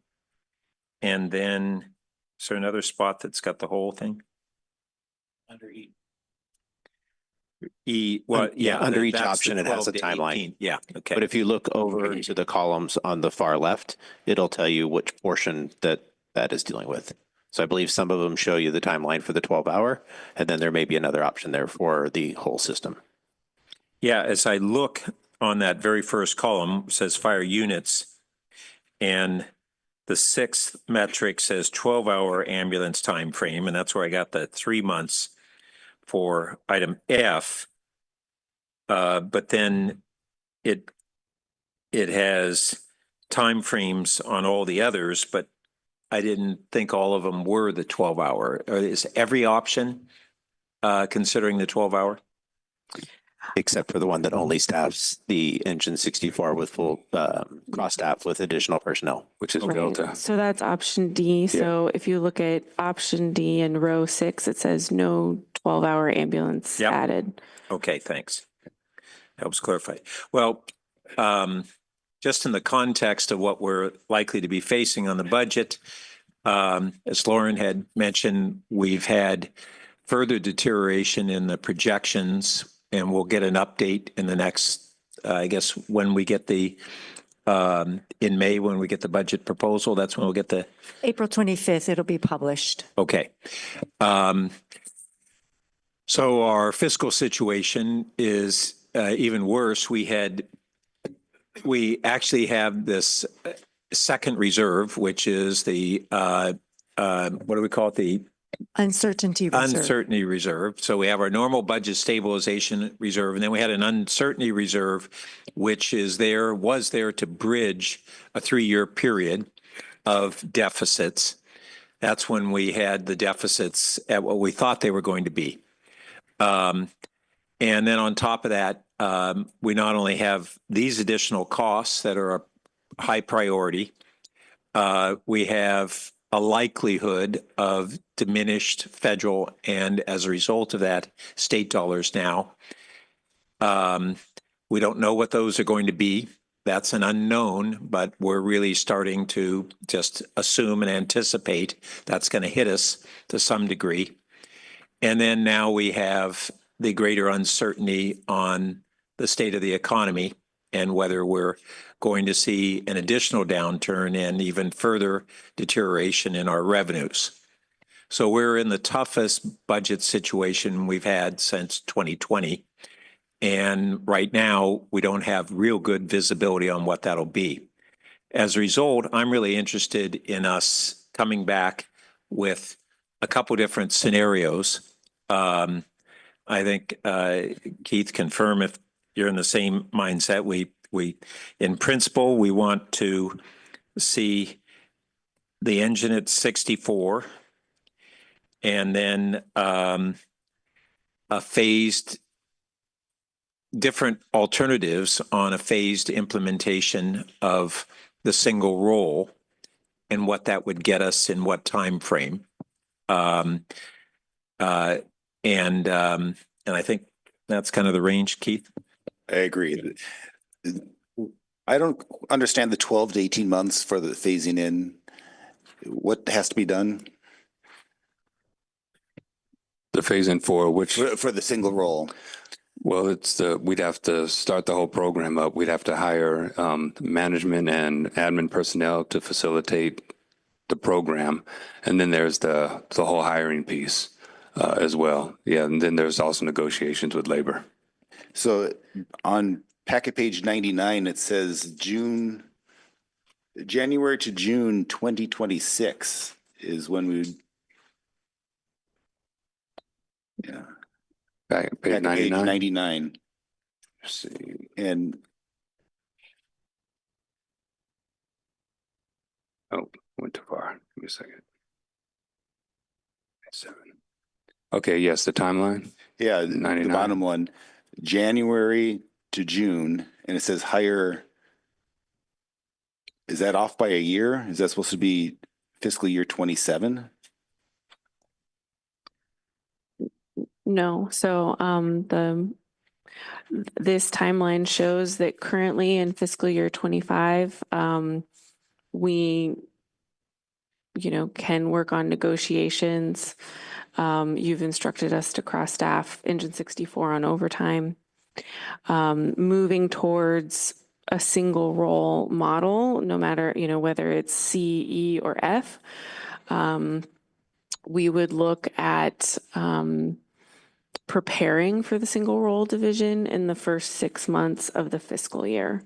So if as part of the budget, you officially fund single role positions, then we can start the work of preparing and setting up that division, planning for different onboarding and training programs and doing sort of the logistics of posting that and hiring those staff and getting them ready to take over either the 12-hour ambulance or a full-time ambulance, depending on which option you'd like us to go into. But about 6 months seems slightly ambitious, but also reasonable. And then they would be implemented. They'd be staffing up those units at about a January timeframe. And so just a reminder for council members, this is a brand new program we would be establishing. So there is some kind of getting the flywheel going that's necessary. We're not kind of plugging into an existing system that we can simply be additive to. The other piece that staff hasn't identified as well is we do need to coordinate with CalPERS on this. Because we would be introducing new positions. And so in addition to, and we're talking about labor negotiations, we're also talking about working with CalPERS on the type of benefits associated with the job classifications, and that impacts costing of this in terms of the pension side of things. So there's a lot of, I think, details that staff would want to be thoughtful and mindful of how we craft this program as we establish it to make sure we're setting it up for success. So that's some of that heading you're hearing. It's a big undertaking because there's training issues, there's process, procedures, all that stuff has to be developed. I assume that we're not the first city to want to do this. I suspect we could borrow heavily, but yes, there is going to be a lot of work to do. But still, it says 12 to 18 months in this last page, and then roughly 6 months on packet page 99. Well, is that apples and oranges? It's not though, because if you look at packet page 99, it's talking about 6 months, the latter 6 months of FY 2026. So that's a year from now. So when we say 12 to 18 months that we'd be able to implement this, that timeline right there, June of 26. Of 26, we're talking, that's already 12 months. Because council will not hear this until, right, and adopt it until July 1st. Okay, I was looking at the beginning of that. That would be January, so that'd be 10 months away. Yeah, I guess we're in April, 9 months away. Yeah. So okay, so it depends on which side of that. One final question about the difference between C and F. They both have 3.5 ambulances. Both of them have one that's staffed by firefighters and 2.5 that are staffed by single role. I'm sorry, that was C and F? C and F. And your question one more time, sir? Yeah. Both of them have 3.5 ambulances. Who's manning those ambulances? In both cases, do you have one of them that is a firefighter band and 2.5 that are civilian? Correct. Okay. Well, one ambulance would be sworn and the balance would be civilians. So in option C, one of the full-time ambulance units would be sworn and 2.5 would be single role. And in option F, one of the full-time ambulance units would be sworn, 2 would be single role, and the 0.5 would be overtime from sworn. So overtime is really the cheaper, just because you don't have the overhead. Is that the issue? Because it's the benefits for it's the benefits rolled up. Yeah. Mm-hmm. Okay, I would have thought with a lower prices for civilian paramedics that it would be cheaper, but the benefits still push you over the top. Are we talking about sworn or a civilian? Civilian. Yeah, the overtime is cheaper because overtime sworn is cheaper than benefits with civilian full-time benefit. Yes. Okay. Yeah. So when you're looking at a sworn firefighter position compared to a single role position, you're only saving you're saving about 30%. Whereas benefits are usually 80 to 100% of the salary. So there is savings when you're looking at the sworn versus non-sworn positions, but those benefit costs are pretty substantial no matter what union and that you're in. And yeah. Okay. Yeah. But I think still, as Pat mentioned, the lower price and the more flexibility with the civilians seems very compelling to me. So I think we would want to pursue that and investigate that more. And also the timeline and the costs associated with that would be very interesting. Okay. So Keith, let's zero in on what we'd like staff to bring back to the council as options as we go into the budget. Yeah. We'll have labor negotiations is one issue. Is that whatever we do, we have to get labor. So, I will note on that, I was pleased to see that the letter from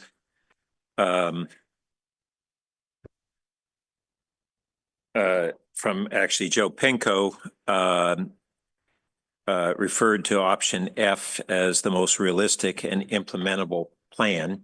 So even though that negotiation and we have to go through that process, that's encouraging that it seems that the fire union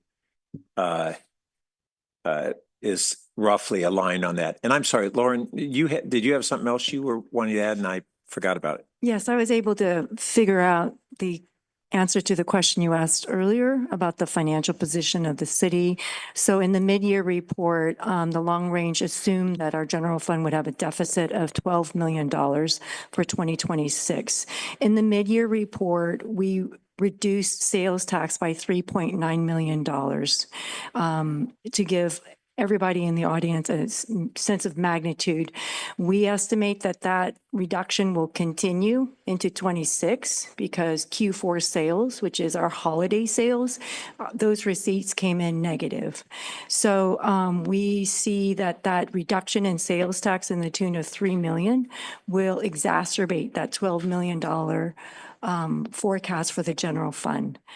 The different options that we have before us, more or less, are about $3 million annually a year. So I think it's important for the general public to understand the magnitude of the fiscal impact of these new services that we stand up and our financial reality. Thank you. Okay. Okay. So, yeah, I would want to know the timeline and cost of setting up the single role division. I'd also want to know the transition from those firefighters that are on ambulances now and shifting them over to the fire engines. And are we convinced that we do not need any more? Because one of the concerns I have is we're using a lot of overtime. We're using overtime right now for the cross staffing. We have overtime during the summer for the Foothills Park. So is there any advantage for us to hire more full-time firefighters to offload to reduce the amount of overtime? That's a current practice. We try to fill our vacancies as quickly as possible for that purpose. Okay. So if this program be more successful by hiring more and reducing overtime, that would be something that I want to consider. Yeah, we typically don't hire full-time equivalents for overtime to cover overtime specifically.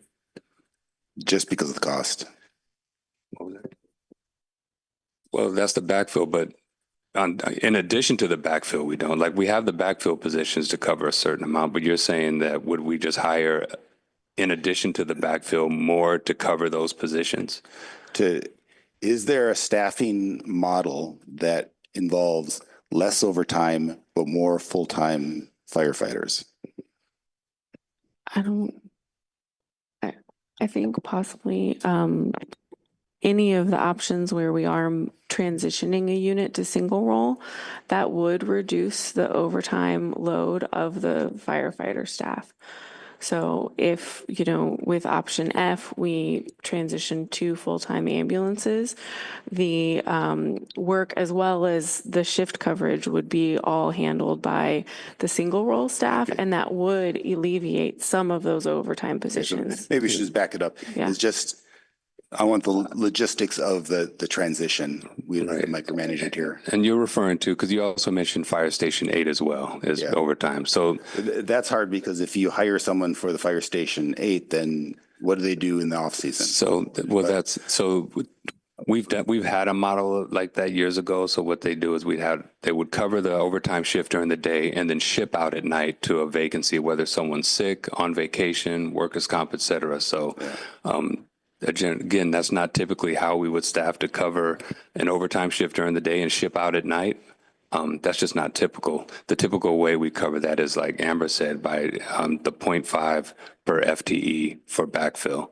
But those 12-hour spots, we don't have full-time equivalents to cover the 12 hours and then ship out at night. I just want to make sure that we're not overtaxed, because when we come to summer, we're going to want people up at Foothills. Correct. And if we've overtaxed them by having too much overtime, will that make the Foothills Park harder to implement? But that's something, consider that. And is there some staffing arrangements that make that transition better? Yeah, again, it's the sooner we can fill the vacancies, it lessens the impact on the firefighters on how much overtime they're working, because they're filling the spots. Okay. So that's why we're constantly hiring continually. We're about to make another announcement this week, application process, because we have vacancies that we need to fill. So that's the best way that we can alleviate the overtime, is with becoming fully staffed. Okay, very good. And just to also answer your earlier question about when would we be able to staff up Engine 64 fully, it would be when we've hired those single role positions, and we're staffing those 2 full-time ambulances with single role. So the day that we have those folks deployed, we can upstaff Engine 64 full-time. Makes sense. Thank you. And just to touch on the Station 8, which is our Wildland Foothills Park station, did we ever staff that year round? Ever? Well, I don't believe so. back, But yeah. going back as far, so there was a time years ago where we staffed that during the summer. We typically fire season, which used to be July 1 through October 31st. And then during budget constraints, we only staffed it on red flag days. So if there was a forecast that it'd be a red flag day, we would cover that station for the duration. If there wasn't a red flag day, there were no personnel up there at all. And now? And now we have a contract, we have an agreement with both Santa Clara County Fire Department and Los Altos Hills Fire District to staff that station during fire season every day for 12 hours during that period. And which months? We start in June, June 15th to the end of the month, and then we start alternating months. So in July, it would be Santa Clara County, August, Palo Alto, and so on and so forth. And so we staff it mid-June until fire season's over. Okay. And yeah, because we had a member of the public had referred to that we used to have 8 staff stations. Now we have 6. But what we actually, the one station was the Slack station, which we don't have the coverage for anymore. Correct. That was negotiated away. We're not responsible for that area. Correct. And not staffing the station. We simply, that was carved off of our territory. And that station, there's actually a station there still, right? And is that manned by Menlo Fire? They may have knocked it down. But that was to cover Slack. That wasn't to cover our community. Correct. And then the Station 8 in Foothills, we are covering it throughout the entire fire season. Correct. We refer that to a seasonal fire station. Okay. And we won't have a chance tonight, but to discuss it, but my highest concern on fire safety is the threat of the wildland, as you know, from our work the last several years on that. And that's one of the areas I want us to carve the time to. Do we have another update coming on the wildland fire protection plan? We do. We actually, it's, I think it's in May, we'll be bringing several items related to wildfire preparedness. There's both the fire hazard severity zone mapping. There's also the audit on wildland fire preparedness. That's an audit that was done by the city auditor. And that'll include the update on both the prevention and then the early detection technologies we've implemented and the kind of the joint response now that we have with other jurisdictions. Yeah, the goal is to have a comprehensive discussion on wildfire preparedness. So it will include not only the items that I discussed, but all things that have to do with wildland fire preparedness, which also public education, as you said, the prevention, inspections, et cetera. Okay, thanks. So my question is, I concur with Keith on kind of the range of things that we're looking for. By asking for that range, are we giving adequate clarity to staff on what we'd like to see on different scenarios when we go through the budget process? I think we've heard a range. I'm just wondering if the committee could perhaps clarify the goals and the principles so we could make sure we're on the same page. And again, it doesn't have to be narrowing it down to options A through F, but you can guide us with the principles and goals you want us to consider within our financial framework. Well, that was what I was trying to do, which is, Keith, tell me whether this aligns with yours. Engine staffing at Station 4. And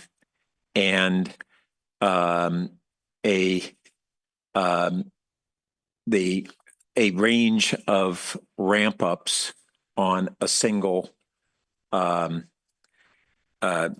sorry, we call it a single roll, with the highest priority having first a 12-hour single roll and transitioning to the full single roll over whatever period of time is practical and that we can achieve. And I think council members, one of the things for us is, when you say put an engine at Station 4, is the concept of that additive to the system, or is the concept of that working within the existing kind of resources and changing how? No, it's additive. It's to take one of the engines from reserve and staff it. As we had discussed at the council initially with overtime, but give us the scenarios on how we would, as soon as possible, staff it, not through overtime. I think what we discussed at the council was authorizing the 3 new positions, but my understanding is if we go single role, that's an alternative to adding those new positions. And so we'd go from the overtime to the single role being the way that we would staff that engine. That is a way. Yeah, I was gonna say, I think that's a way, but I think if ultimately the goals are, and Chief, please help me out here. If ultimately the committee's goals are to have an engine at Station 4, and I suspect that means not cross-staffed. Well, what we discussed at council, not permanently cross-staffed. We may, do it for a period of that transition we had different period. scenarios, and I think we'd be interested in whatever is the interim or options on interim to present those, but with the objective that we'll get that staffed in the near term. And then the medium term, how do we phase in a single role? Right. And then, like a 12-hour ambulance, as the committee noted, that's additive to the system, right? We don't have a 12-hour ambulance now.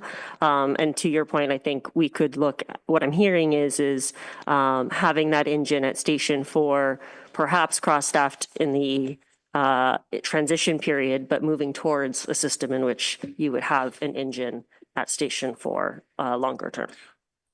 Well, I think one of the options would be an engine at Station 4 or an engine and ambulance at Station 4 cross-staffed, those different options. Got it. Chief, is that enough guidance? So how different is what we're saying from option F is what I'm trying to. Okay. Because that seems like it seems like it somewhat aligns with your direction, but I just want to make a distinction. What's different? Yeah, and I believe the options in front of you are are our response to the different levels of looking at it. So, I think, coming up with like a GHI is unlikely, so the timing of when these things go live is definitely at play, but,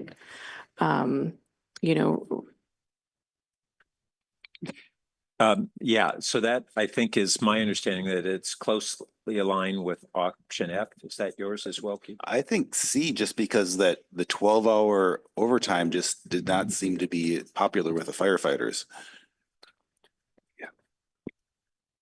Originally, the option F was going to get to the 12-hour single roll. In addition to, we had built out a larger and longer term plan, but that was somewhat truncated in an effort to try and get to an end in a fiscal year period. Okay. mean, if that's a transition, this comes down to the transition. What do you think is the best route to get from here to something where we have all but one ambulance on single roll? What's the best way to transition that? And to me, I would think that there's other ways of doing it other than going through F, but that, if you think that's the best way, then sketch that out and come back to us. I think when we had brought option C prior, we were asked to come back and give different options and putting in play the 12-hour ambulance ASAP, as Chief put it. The only way to do that today or at the start of fiscal would be on overtime. Okay. So the timing is in Gotcha. play there. So you're not wrong in the fact that C does start off with, which was our original plan, with a 12-hour car as quick as possible. It also sets the plan in motion of negotiating those positions, working with IFF and PERS was noted. It puts a lot of those items in play to start at a lower cost level than, I guess, owning two ambulances right up front 24 hours a day. So it transitions slower. Yeah, fair enough. If you think that without forced overtime, if you can get volunteers that want to take those 12-hour positions, then F is a faster route. But I would be careful about that. Correct. Yeah, we're very mindful of the overtime. You know, if we're looking at what's the fastest way we can get that 12-hour unit in service, it is with firefighter overtime because we don't have to train. I mean, this single role model, as you can see, it's going to take some time to build up. So do we just stay void of the 12-hour peak ambulance until that part is vetted and just have the engine in service? Or how much of a priority is that 12-hour peak ambulance? And how fast can we get that in service? That's where the 12-hour came from. But we are mindful that it is, because it's very similar to how we staff in the summer with the 3 12-hour spots in the foothills. It is challenging. So it would be off season. It would be a reflection of that 2 times a day. Yeah. Okay, well, figure out the best way to get the transitions and come back to us with the options. I'm sorry. So can I just clarify, are we focusing in on option C and option F? And you want us to come back with one of those with the transition timeline? Long term, I want to get C. Okay. But one way to get to C is go through F. Yeah. Correct. So what I'm hearing is engine at station 4, a desire to move towards single role, and options on how to step through that at different, what I'm going to call financial orders of magnitude, so that you have the necessary options to weigh against the financial position that you're going to be struggling with as part of balancing the budget, right? As C and F are, $2, $3, $4 million proposals. We just heard from our CFO.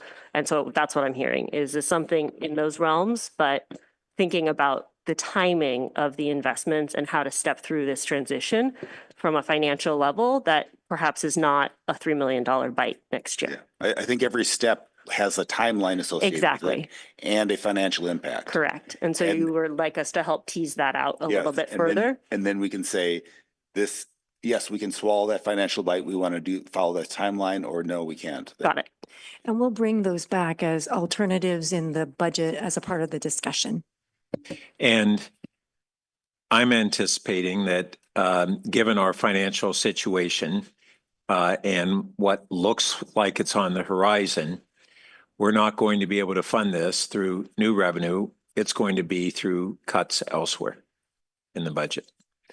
And that'll be a difficult process. And we're going to have members of the community who are going to be concerned with those other cuts. And that's going to be part of the budget process. And some potential new revenue, with the partially offset by fire ambulance revenue. Correct. But partially offset. Partially. Partially. We appreciate the help, Chief. Yeah. Well, I just want to make sure that we have that as understood. Yeah. Okay. Is that good enough?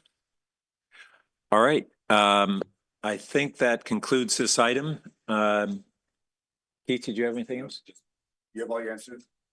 Do you have all your questions answered? Well, We've thrown it back at you, I guess, is where we are. Yeah. And so that concludes this item. It Did does. we want to have any brief discussion on upcoming agendas? Absolutely. So thank you, Chair. We actually have 3 meetings this month. So we will have a meeting on April 15th as well as April 29th. As we move through various discussions with the committee. So on the 15th, we'll be looking at the gas and electric rates that are actually going to the Utilities Advisory Commission tomorrow. And then we will be moving through municipal fees and charges, I believe. Yes, and a real estate transaction. And a real estate transaction item for your review. So that'll be the month of April, and then we will hit May with our all-day sessions on the 6th and 7th. Thanks, Chair. We've had a light period of this committee, and now we go into the full court press. All right. Thank you all, and the meeting's adjourned.